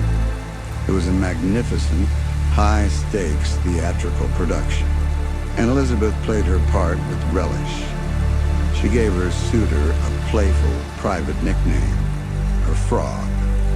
Anjou, eager to win a crown of his own, visited England twice. The court was thrown into a frenzy of masques, banquets, and tournaments. Elizabeth, the famously reserved and dignified queen, was seen showering him with public affection. She walked with him in the gardens. She danced with him at balls. She was seen kissing him in public. In one famous incident, in front of the assembled court and the stunned Spanish ambassador, she announced that she would marry him and kissed him on the lips, even presenting him with a ring from her own finger. Her counselors were aghast. Lord Burghley and Walsingham were convinced she had finally lost her senses. Her fiercely Protestant subjects were horrified. The pulpits of London thundered with condemnation. A Puritan pamphleteer named John Stubbs wrote a blistering attack on the proposed match titled, "The Discovery of a Gaping Gulf Whereinto England is Like to be Swallowed." For his troubles, Elizabeth, in a rare display of public fury, had him arrested. He was sentenced to have his right hand chopped off with a butcher's cleaver in a gruesome public punishment. As he was led away, his stump bleeding, the fanatically loyal Stubbs reportedly took off his hat with his remaining left hand and cried out, "God save the Queen!"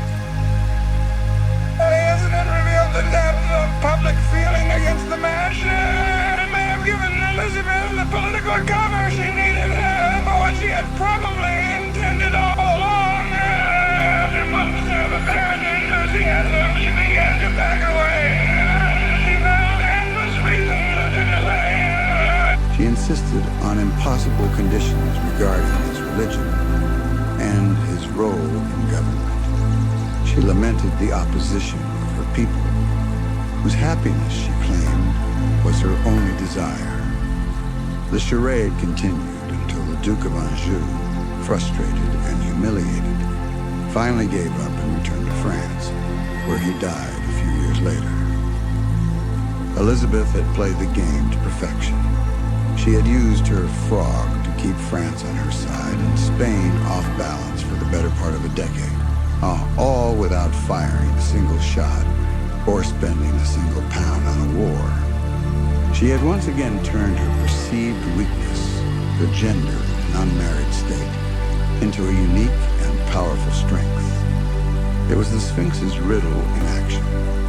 She held her kingdom together not through commands and armies, but through the power of mystery, by keeping everyone, her friends and her enemies, perpetually guessing. But while the Queen danced her dazzling diplomatic waltz in the public eye, Francis Walsingham was engaged in a much darker and deadlier dance in the shadows. The threat of Catholic conspiracy had not gone away. In fact, it had grown more sophisticated and more dangerous. The new front line of the secret war was the network of English Catholic seminaries that had been established on the continent in places like Douai in France and Rome itself. Here, brilliant and devout young English Catholics, men who had fled the Protestant universities of Oxford and Cambridge, were being trained as missionary priests. Their mission, to slip back into England in secret to minister to the beleaguered Catholic population and to rekindle the flame of the old faith. These were not the bumbling aristocrats of the Ridolfi plot. These seminary priests, and later the highly disciplined and intellectually formidable Jesuits, were a new kind of enemy. They were intelligent, highly motivated, and saw themselves as soldiers of God in a holy war for the soul of England. They traveled in disguise as merchants or tutors. They learned to use secret codes and invisible ink. They moved through a clandestine network of safe houses, the great Catholic country manors of the North and the Midlands, where loyal families had built ingenious hiding places known as priest holes into the very fabric of their homes. These were tiny hidden chambers, concealed behind a fireplace or a false wall, where a priest could hide for days if the house was being searched. To Walsingham, these men were the vanguard of the Catholic Fifth Column, preparing the way for foreign invasion. His pursuit of them was relentless and utterly ruthless. His spies infiltrated the Catholic underground. He employed priest hunters, brutal men who were paid by the head for every priest they captured. When a priest was caught, he would be taken to the Tower of London. There, in the cold stone dungeons, he would be interrogated. Walsingham believed that the only way to unravel the network was to force the captured priests to reveal the names of their contacts and the locations of their safe houses. To achieve this, he did not hesitate to use torture. While the rack was the most infamous of the Tower's instruments, Walsingham's interrogators refined other, more subtle and perhaps more terrible methods. One was the scavenger's daughter, an iron device that compressed the prisoner's body into a ball, causing excruciating pain and sometimes internal bleeding. Another was sleep deprivation, or the simple, brutal use of beatings. The most famous of these hunted priests was Edmund Campion, a brilliant scholar, and a man of immense personal charisma. He led Walsingham's agents on a merry chase across England for years, secretly printing pamphlets and preaching to clandestine congregations. He was finally captured in 1581, betrayed by an informant. In the Tower, he was repeatedly tortured on the rack, but he refused to renounce his faith or betray his friends. Finally, he was put on trial for treason, convicted on flimsy evidence, and then dragged on a hurdle through the muddy streets of London to Tyburn. There he was hanged, drawn, and quartered, a barbaric ritual in which he was partially hanged, cut down while still alive, disemboweled, and then his body cut into 4 pieces. For Walsingham and the Protestant state, this was the just and necessary execution of a traitor. For England's Catholics, it was the martyrdom of a saint. The lines of division in the country hardened, the atmosphere growing thick with paranoia and fear. And at the still center of this swirling storm of espionage and religious conflict remained the captive queen, Mary Stuart. She was now in her late 30s, her famous beauty beginning to fade, her spirit worn down by more than a decade of captivity. She was moved from castle to castle. Her jailers and her household staff changed frequently to prevent her from forming any loyal attachments. Her letters were intercepted. Her visitors screamed. Yet she remained a symbol. Every Catholic plot, every whisper of rebellion, every plan for a Spanish invasion ultimately led back to her. She was the great what if, the living alternative to Elizabeth's rule. Walsingham knew with a certainty that bordered on obsession that England would never be truly safe as long as Mary lived. He had tried to convince Elizabeth to put her on trial after the Riddle plot, but the Queen had refused. He knew he could not force Elizabeth's hand without irrefutable, undeniable proof of treason written in Mary's own hand, linking her directly to a plot to assassinate the Queen. And so Walsingham, the master of the long game, began to think. He began to devise a plan. It would be his masterpiece, a trap so ingenious, so intricate, and so inescapable that it would not only catch the Scottish Queen, but would also force his own reluctant Queen to finally confront her greatest fear and make the one decision she had spent a lifetime avoiding. He would not just wait for a plot to happen. He would create the conditions for one. He would build the web, and then patiently, quietly, wait for the spider to walk into it. The final fatal act in the tragedy of Mary, Queen of Scots, was about to be written, and the author would be Francis Walsingham. The air in Francis Walsingham's London office was always thick with secrets. It was a place of maps and charts, of coded letters and lists of suspected traitors. Here in this nerve center of his intelligence network, Walsingham worked tirelessly, his thin, ascetic face illuminated by candlelight as he sifted through reports from across England and Europe. By the mid-1580s, he had perfected his craft. His network was a living, breathing organism, its tendrils reaching into the most secret corners of the Catholic world. But one great problem remained, a problem that gnawed at him day and night. Mary, Queen of Scots. She was now held at Chartley Hall in Staffordshire, a moated manor house surrounded by a dreary landscape of flat fields and marshland. Her captivity was comfortable, but it was absolute. Her jailer was a man named Sir Amyas Paulet, a stern and incorruptible Puritan, a man completely loyal to Walsingham and immune to Mary's famous charm. Her contact with the outside world was, he thought, completely severed. But Walsingham knew better. He knew that as long as Mary had breath in her body, her supporters would find ways to communicate with her, and plots would continue to simmer. The great spymaster decided it was time to stop reacting to conspiracies and start controlling them. He needed a secure, reliable, and secret channel into Mary's private correspondence, a channel that he and he alone controlled.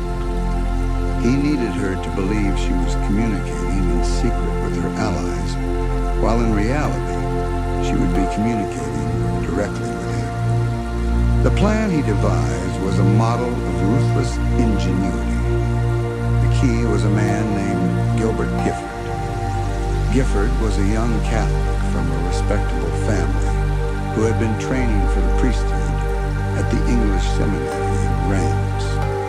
He appeared to be a zealous supporter of Mary's cause, but at some point he had been turned by Walsingham. Whether through threats, bribery, or genuine conviction, he had become a double agent. He was Walsingham's perfect tool. Gifford returned to England and made his way to the French embassy in London, the hub of Catholic plotting. He presented himself as a loyal courier, eager to help the captive queen. He proposed a new, seemingly foolproof method for smuggling her letters. A local brewer who delivered a weekly shipment of beer to Chartley Hall would be their go-between. Gifford would place Mary's letters, sealed in a waterproof leather pouch, inside a hollowed-out bung used to stop one of the beer kegs. The brewer would then deliver the keg to Chartley. One of Mary's servants would retrieve the letters and pass them to the Queen. Her replies would be sent back out through the same clandestine route. It seemed perfect. What Mary did not know was that the brewer was also one of Walsingham's agents, and so the trap was set. The first letters were passed. The brewer would receive the keg with the secret compartment from Gifford. He would then ride not to Chartley, but to a nearby safe house where one of Walsingham's men would be waiting. The letters would be dispatched by express rider to London, to Walsingham's office. There, the letters would be handed to a man who was, in many ways, the quiet genius at the heart of the entire operation. Thomas Philippes, the master cryptographer.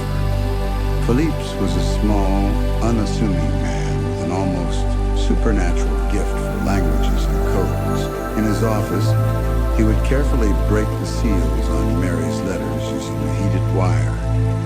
He would then decipher the complex codes she and her correspondents used. He would copy every single word in his own elegant hand. If a letter was particularly important, he would even make a perfect forgery of the handwriting, allowing him to add a postscript or a question of his own to encourage the plotters further.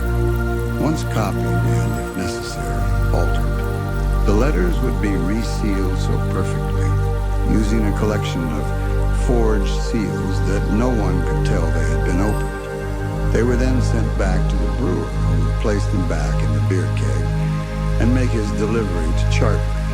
Mary's replies would come back through the exact same process. Walsingham now had a direct, invisible line into Mary's secret world. He was reading her every thought, her every hope, her every desperate plan.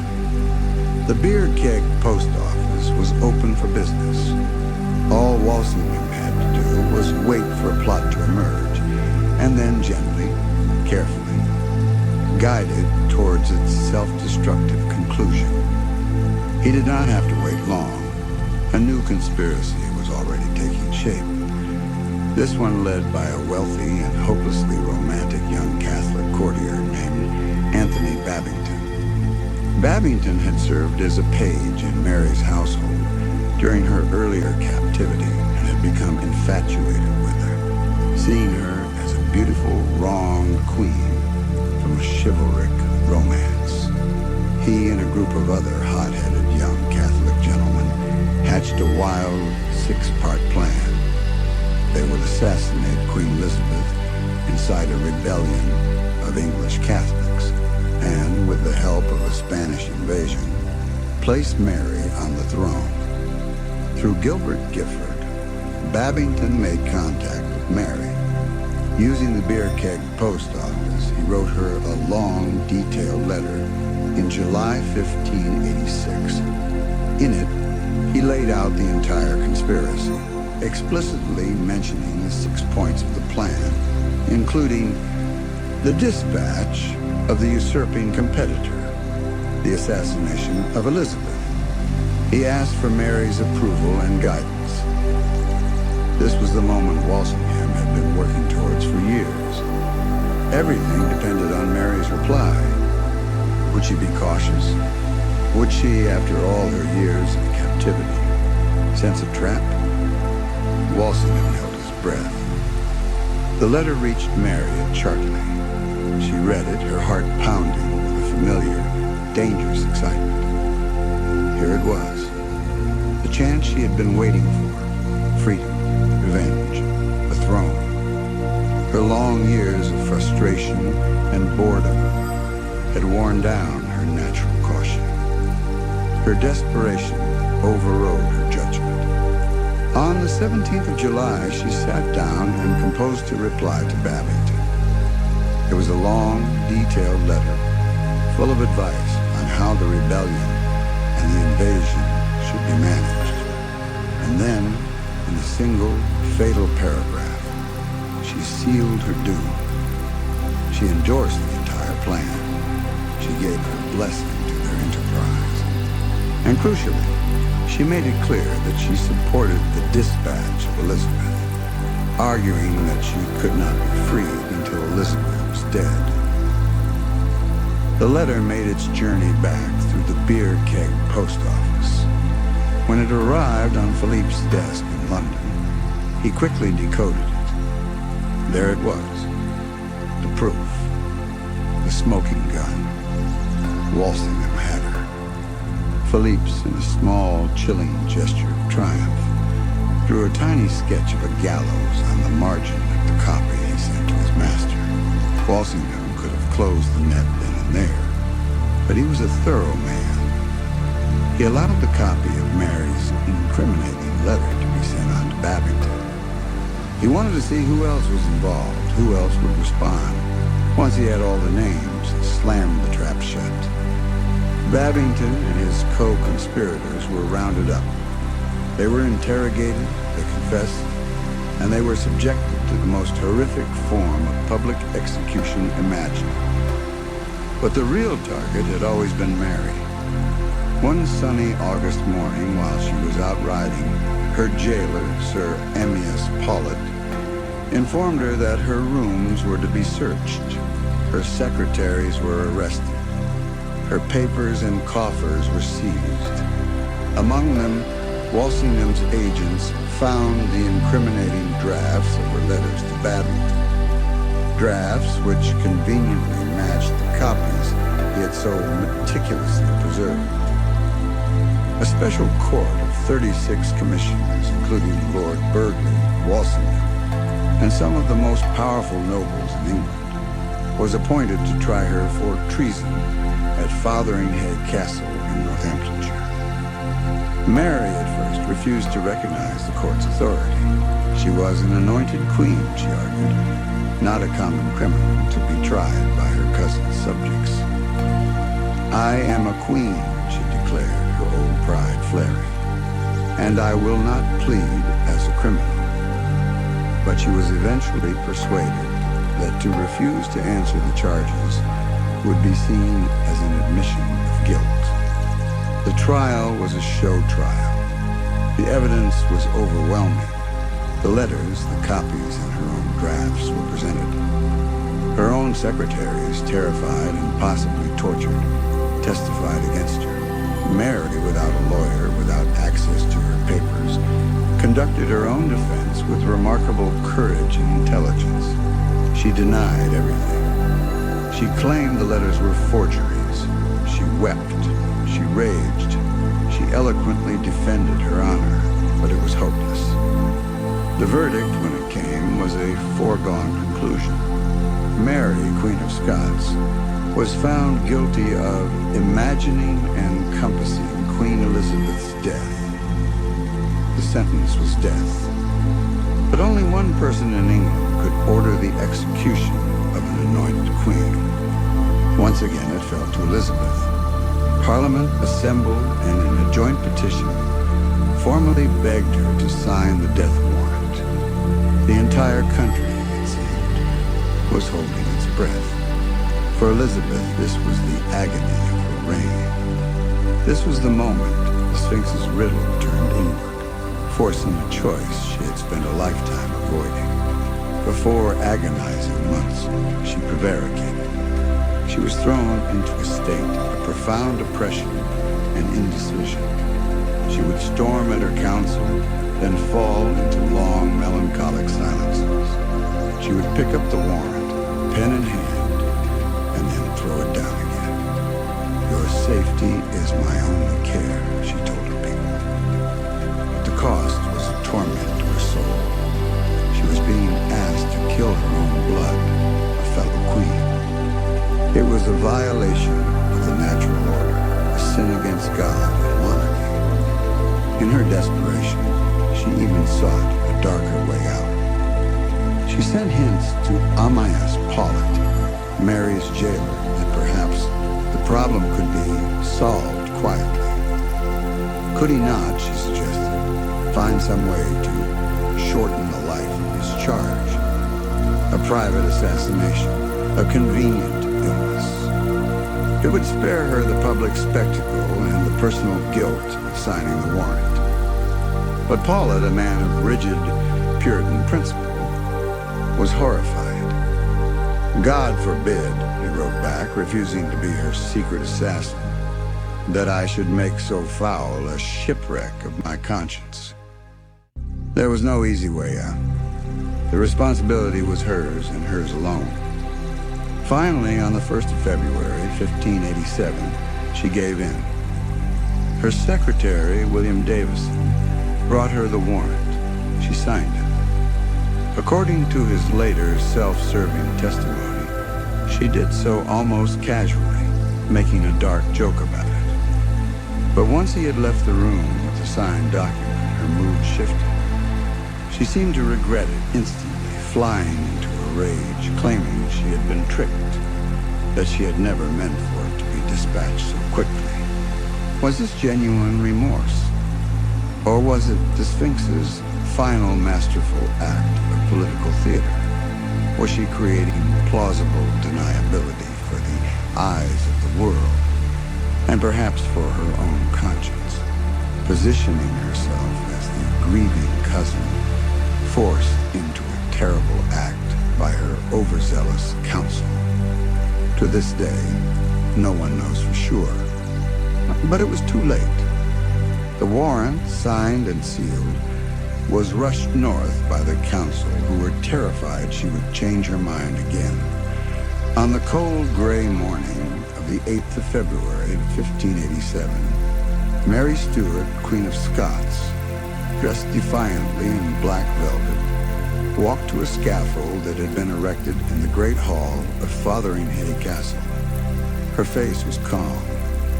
When she removed her black outer gown, she revealed a chemise of brilliant, startling crimson, the liturgical color of Catholic martyrdom. She prayed, she forgave her executioner, and she laid her head upon the block. It took 2 clumsy blows of the axe to sever her head. As the executioner held it aloft, shouting, "God save Queen Elizabeth," the head's famous auburn wig fell off, revealing the short gray hair of a middle-aged woman, worn down by sorrow and long imprisonment. The illusion was shattered even in death. When the news reached Elizabeth, she exploded in a storm of what appeared to be genuine grief and fury. She claimed Davison had betrayed her, that he had sent the warrant without her final command. He was thrown into the Tower of London, his career and his reputation ruined. She wrote a letter of profound apology to Mary's son, James VI of Scotland, professing her innocence and her deep sorrow. Was it real? Or was it the calculated performance of a monarch who understood that even in victory she must appear blameless? The riddle of her heart remained locked away, impenetrable. But the great political question of her reign had finally, brutally, been answered. The Catholic claimant to her throne was dead. The magnet for treason was gone. Walsingham's grim work was done. But peace would not be the result. By executing Mary, Queen of Scots, Elizabeth had thrown down the gauntlet to the most powerful man in the world.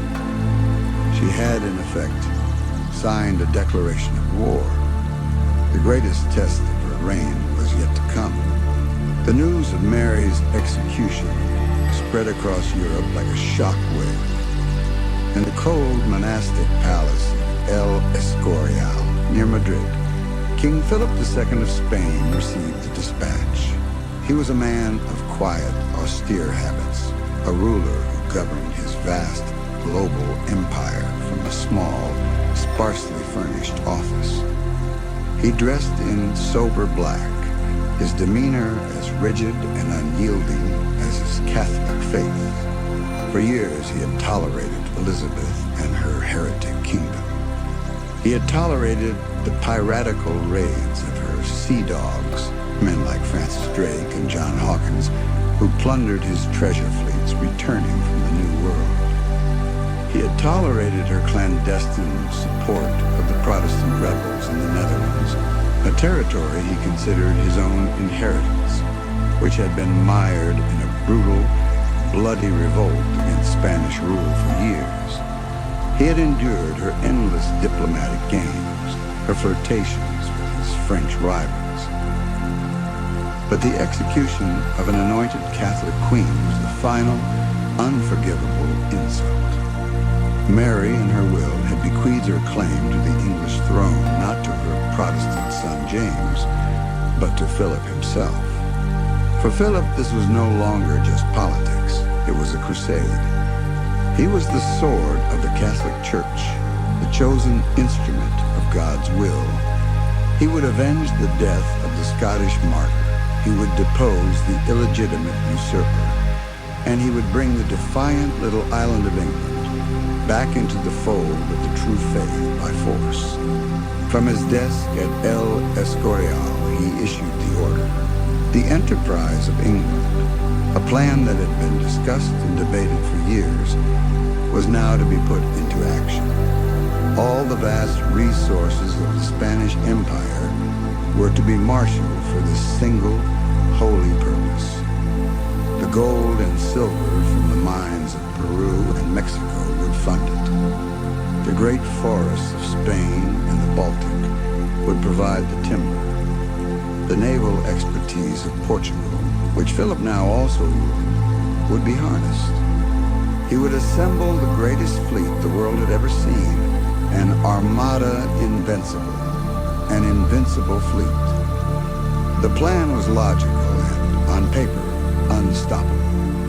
The Armada, a vast crescent of some 130 ships, would sail from Lisbon. It would proceed up the English Channel, not to invade England directly, but to rendezvous off the coast of Flanders with Spain's elite professional army, the Army of Flanders. This hardened force of 30,000 veteran soldiers under the command of the most brilliant general of the age, the Duke of Parma, would be waiting. The Armada would act as a ferry, protecting the army as it crossed the narrow strait on a flotilla of flat-bottomed barges.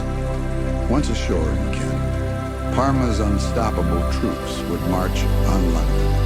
The English militia, a poorly trained and equipped citizen army, would be no match for them. London would fall within a week. Elizabeth would be captured and deposed.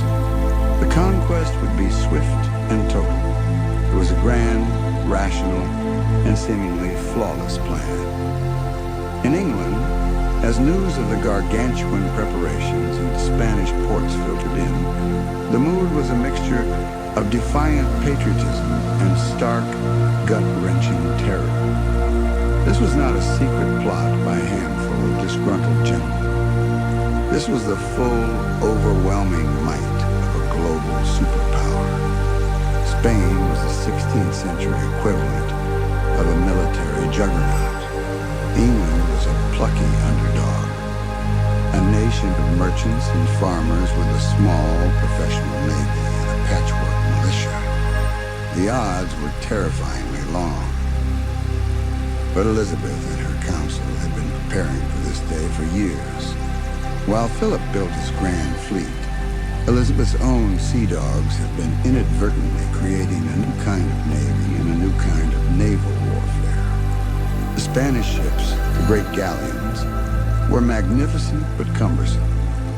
They were designed as floating castles, their primary purpose being to get in close to an enemy vessel, grapple it, and allow their superior infantry to swarm aboard and win in what was essentially a land battle at sea. Their cannons were often heavy, short-range weapons, designed more for a single, powerful blast before boarding than for a sustained artillery duel. The English ships, by contrast, were a different breed. They were smaller, sleeker, and more maneuverable. They had been designed for long, punishing voyages on the high seas and for lightning-fast raids on Spanish shipping. They were, in essence, floating gun platforms, Their captains, men like Drake, Hawkins, and Frobisher, were not aristocrats playing at war. They were professional seamen who had learned their craft in the harsh school of Atlantic storms and running sea battles. They understood wind and tide, and they knew how to get the most out of their ships. And their ships were armed with new, more effective long-range cannons.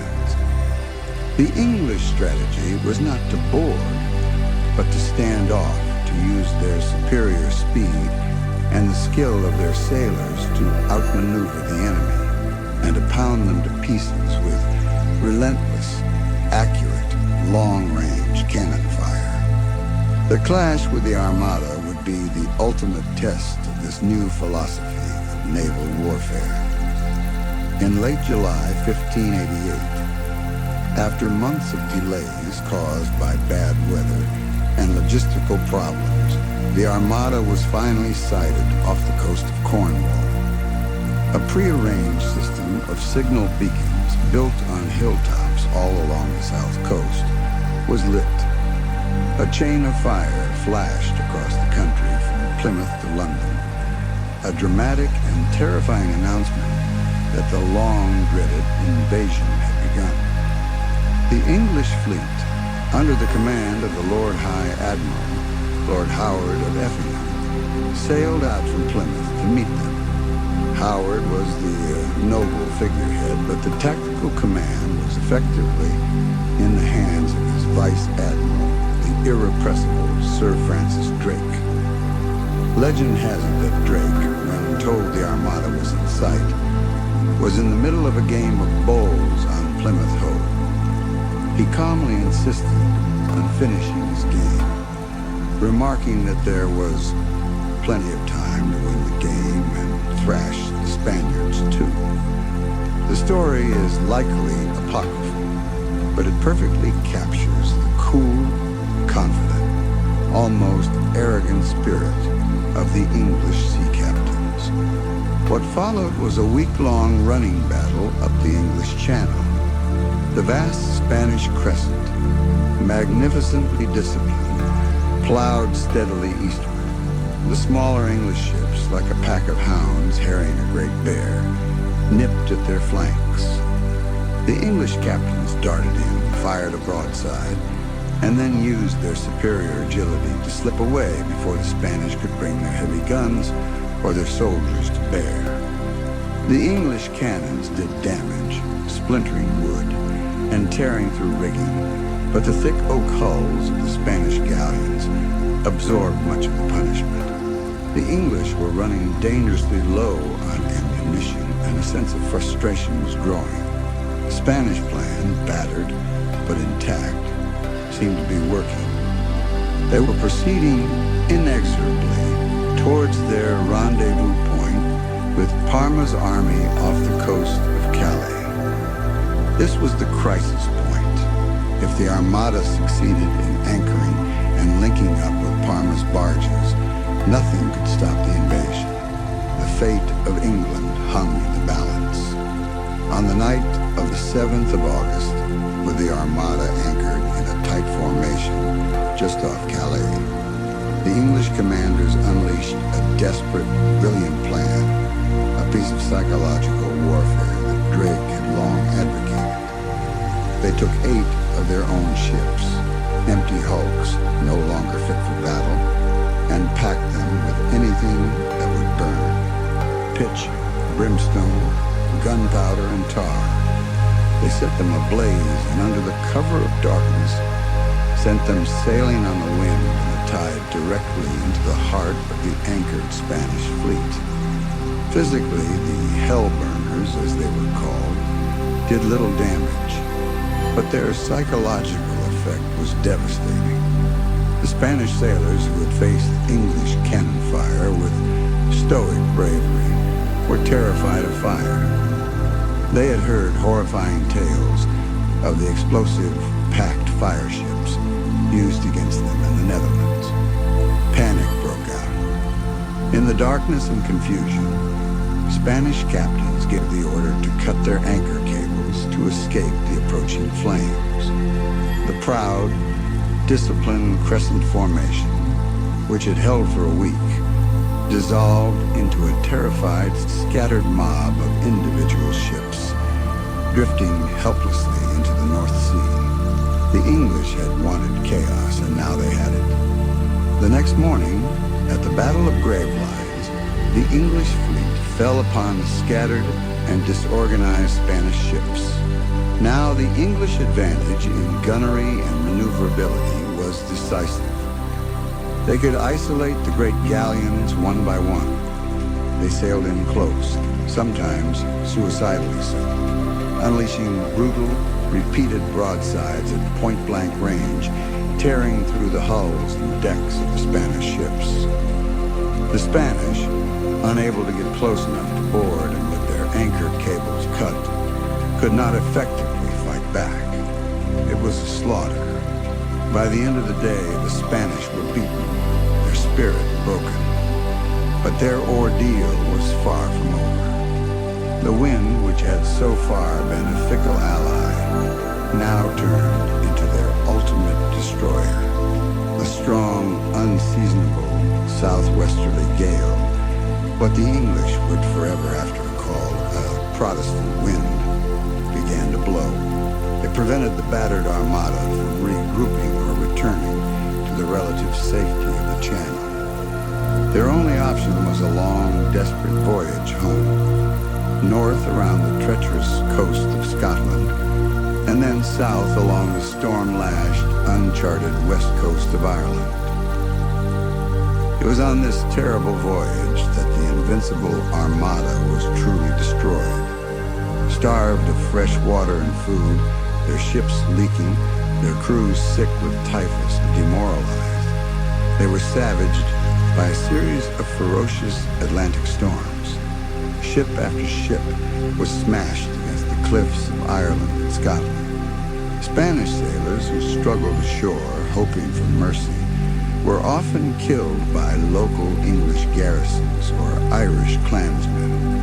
Of the 130 ships that had set sail with such pride and holy purpose, less than half, perhaps only 65, managed to limp back to the ports of Spain.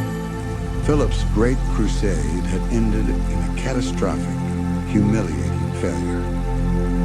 While the battle raged at sea, Elizabeth had her own part to play, her own battle to win on the fields of England.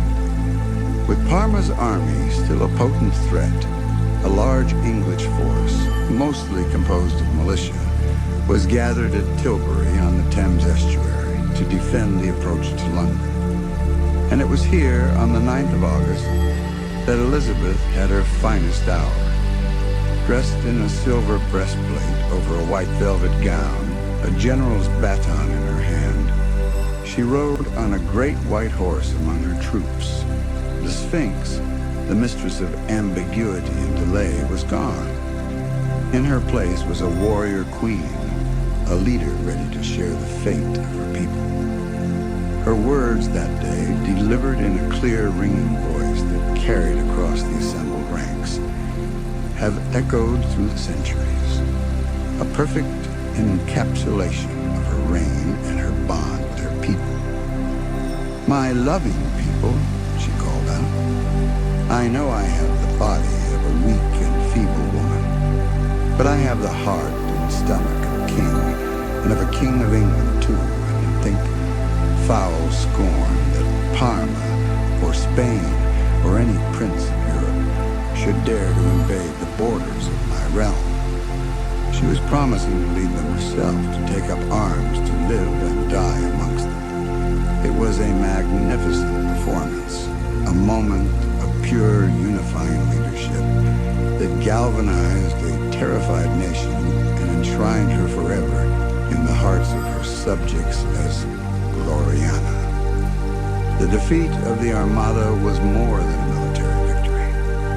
It was seen as a miracle, a moment of divine vindication, proof that God favored Protestant England. It secured English independence, shattered the myth of Spanish invincibility, and announced England's arrival as a major naval power. The long, lonely, and dangerous tightrope walk of Elizabeth's reign had led to this moment of stunning triumph.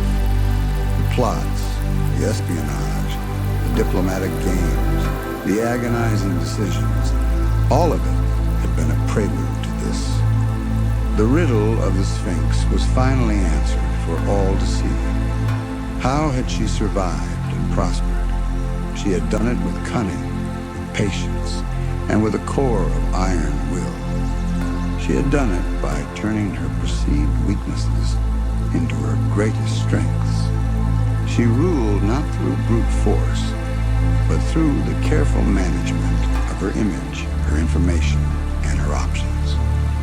She had kept her kingdom in a state of suspended animation for decades, a soothing mystery of peace and stability, and a continent torn by religious war, until it was strong enough to face its greatest test and emerge victorious into the dazzling light of a new golden age. The defeat of the Spanish Armada was the glorious climax of Elizabeth's reign. The years that followed were bathed in the golden light of that victory. A new sense of national confidence and identity surged through England. The nation had been tested by the greatest power in the world and had not been found wanting. It had survived. It felt chosen, blessed by Providence. This was the era that came to be known as the Golden Age, a time of extraordinary cultural flowering. In the smoky playhouses of London, a brilliant young playwright named William Shakespeare was crafting works of genius, his histories echoing the patriotic fervor of the time. English explorers like Sir Walter Raleigh were dreaming of planting colonies in the New World, laying the foundations of a future empire. For Elizabeth herself, the victory was a profound personal vindication. The lonely, dangerous tightrope she had walked for 30 years had led her nation not to ruin, but to its finest hour. The celebrations were ecstatic. Medals were struck with the inscription, "God blew and they were scattered." The Queen went in a triumphal procession to St. Paul's Cathedral to give thanks. She was no longer just a queen. She was Gloriana, a semi-divine figure, the embodiment of her triumphant nation. But the victory did not bring peace. The war with Spain dragged on for the rest of her reign, a costly and draining series of campaigns fought in the Netherlands, in France, and on the high seas. The 1590s were difficult years marked by bad harvests, rising prices, and a growing sense of weariness in the country. The glittering court of the 1580s began to feel old and tired. More profoundly for Elizabeth, the victory was followed by a long, melancholy twilight. The great figures who had defined her reign, the men who had guided and challenged her, began to pass away, leaving her increasingly isolated on her throne. In 1588, just weeks after the Armada victory, her sweet Robin, Robert Dudley, Earl of Leicester, died. He had been her friend since childhood, her great love, her constant companion. His death left a void that could never be filled. She locked herself in her rooms for days, refusing to speak to anyone, until Lord Burghley finally had to order the door broken down. She kept his last letter by her bedside for the rest of her life, endorsing it with the words, "His last letter." 2 years later, her great spymaster, Sir Francis Walsingham, also died. The grim, faithful watchdog who had protected her with such ruthless devotion was gone. And in 1598, her oldest and most trusted advisor, William Cecil, Lord Burghley, the man who had stood by her side from the very first day of her reign, finally passed away at the age of 77. His death was the severing of her last link to her past. She mourned him deeply. The old guard was gone, and Elizabeth, now an old woman herself, was surrounded by a new, younger generation of ambitious courtiers who did not share her memories or understand the hard-won lessons of her long reign. The most prominent of this new generation was Robert Devereux, the second Earl of Essex. He was the stepson of her beloved Leicester, and he was everything a courtier could hope to be. Devastatingly handsome, charming, brave, and intelligent, Elizabeth in her old age found herself captivated by him. She doted on him, indulged his vanities, and promoted him to high office. He became her new favorite, a pale echo of the love she had once felt for Leicester. But Essex was not Leicester. He was arrogant, entitled, and dangerously unstable. He lacked the political cunning and discipline of the old guard. He saw himself as a great military hero, but his campaigns were often impulsive and ill-conceived. He demanded more and more from the Queen, and when he didn't get his way, he would sulk and fly into rages, even in her presence. Their relationship became a volatile cycle of affection, arguments, and reconciliations. The breaking point came in 1599. Elizabeth gave Essex the command of a huge army and sent him to Ireland to crush a major rebellion led by the Earl of Tyrone. It was the most important military command of her late reign, but the campaign was a disaster. Essex wasted time and resources, failed to engage the enemy and her men in an act of breathtaking disobedience. He abandoned his post and made a truce with the rebel leader against the Queen's explicit orders.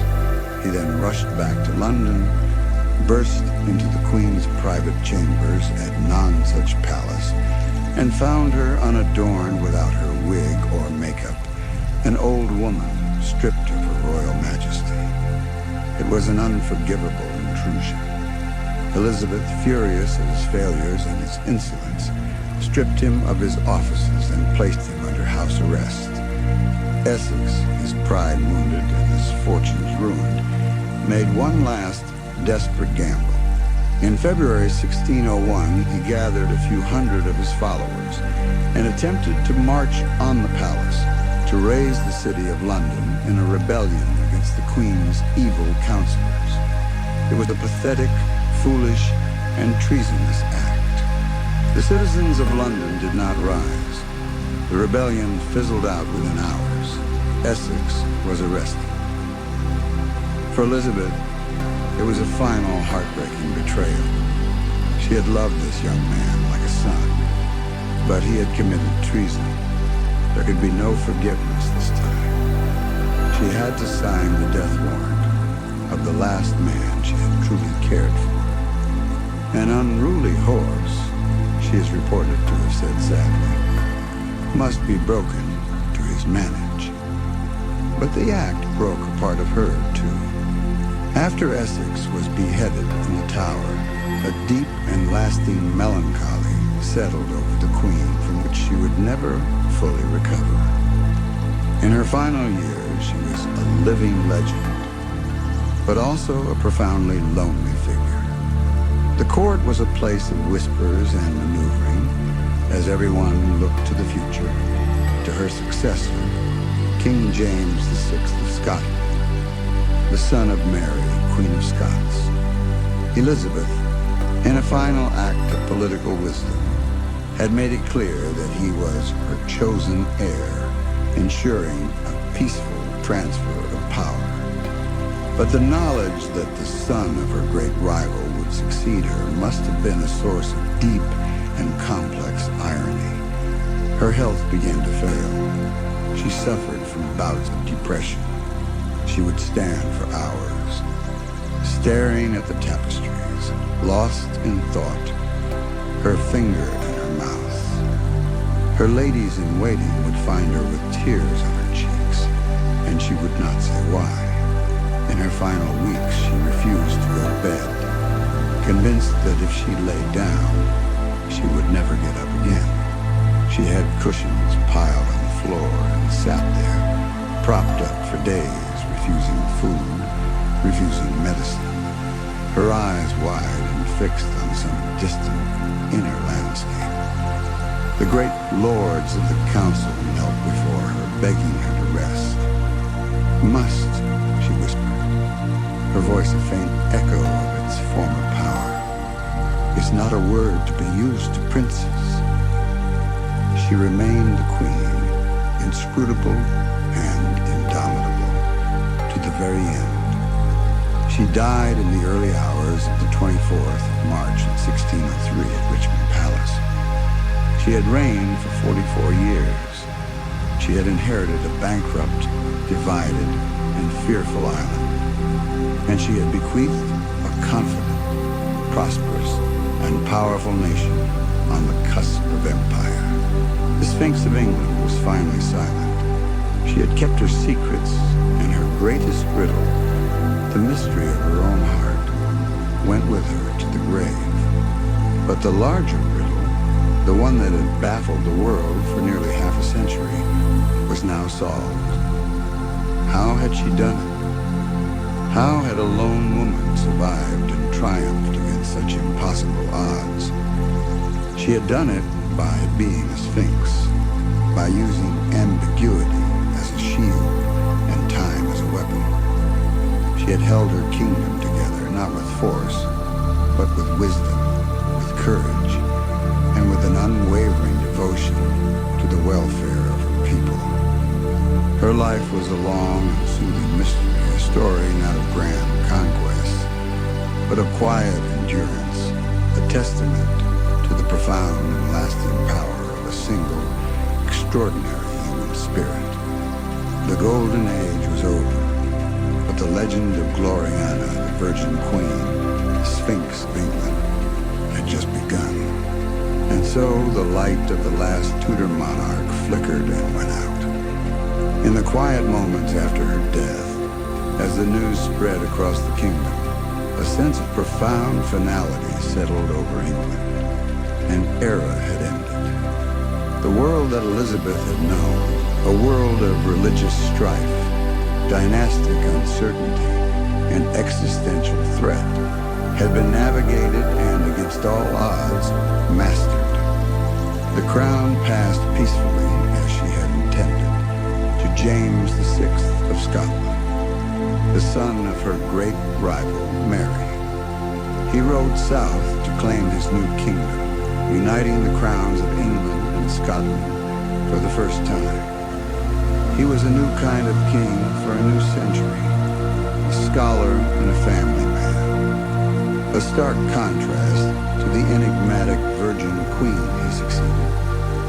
The age of the Sphinx, with its secrets and its shadows, gave way to the age of the Stuarts, with its own fresh set of challenges and triumphs.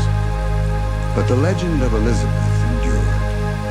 She became a story, a myth, a benchmark against which all future monarchs would be measured.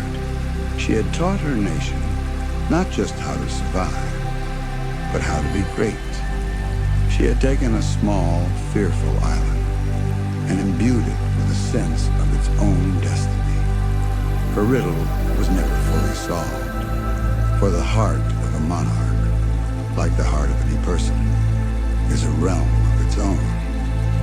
She remained, even in memory, a figure of captivating contradictions, a woman who wielded immense power in a man's world, a monarch who professed to love her people, yet ruled with a core of iron, a virgin queen who inspired the nation's devotion.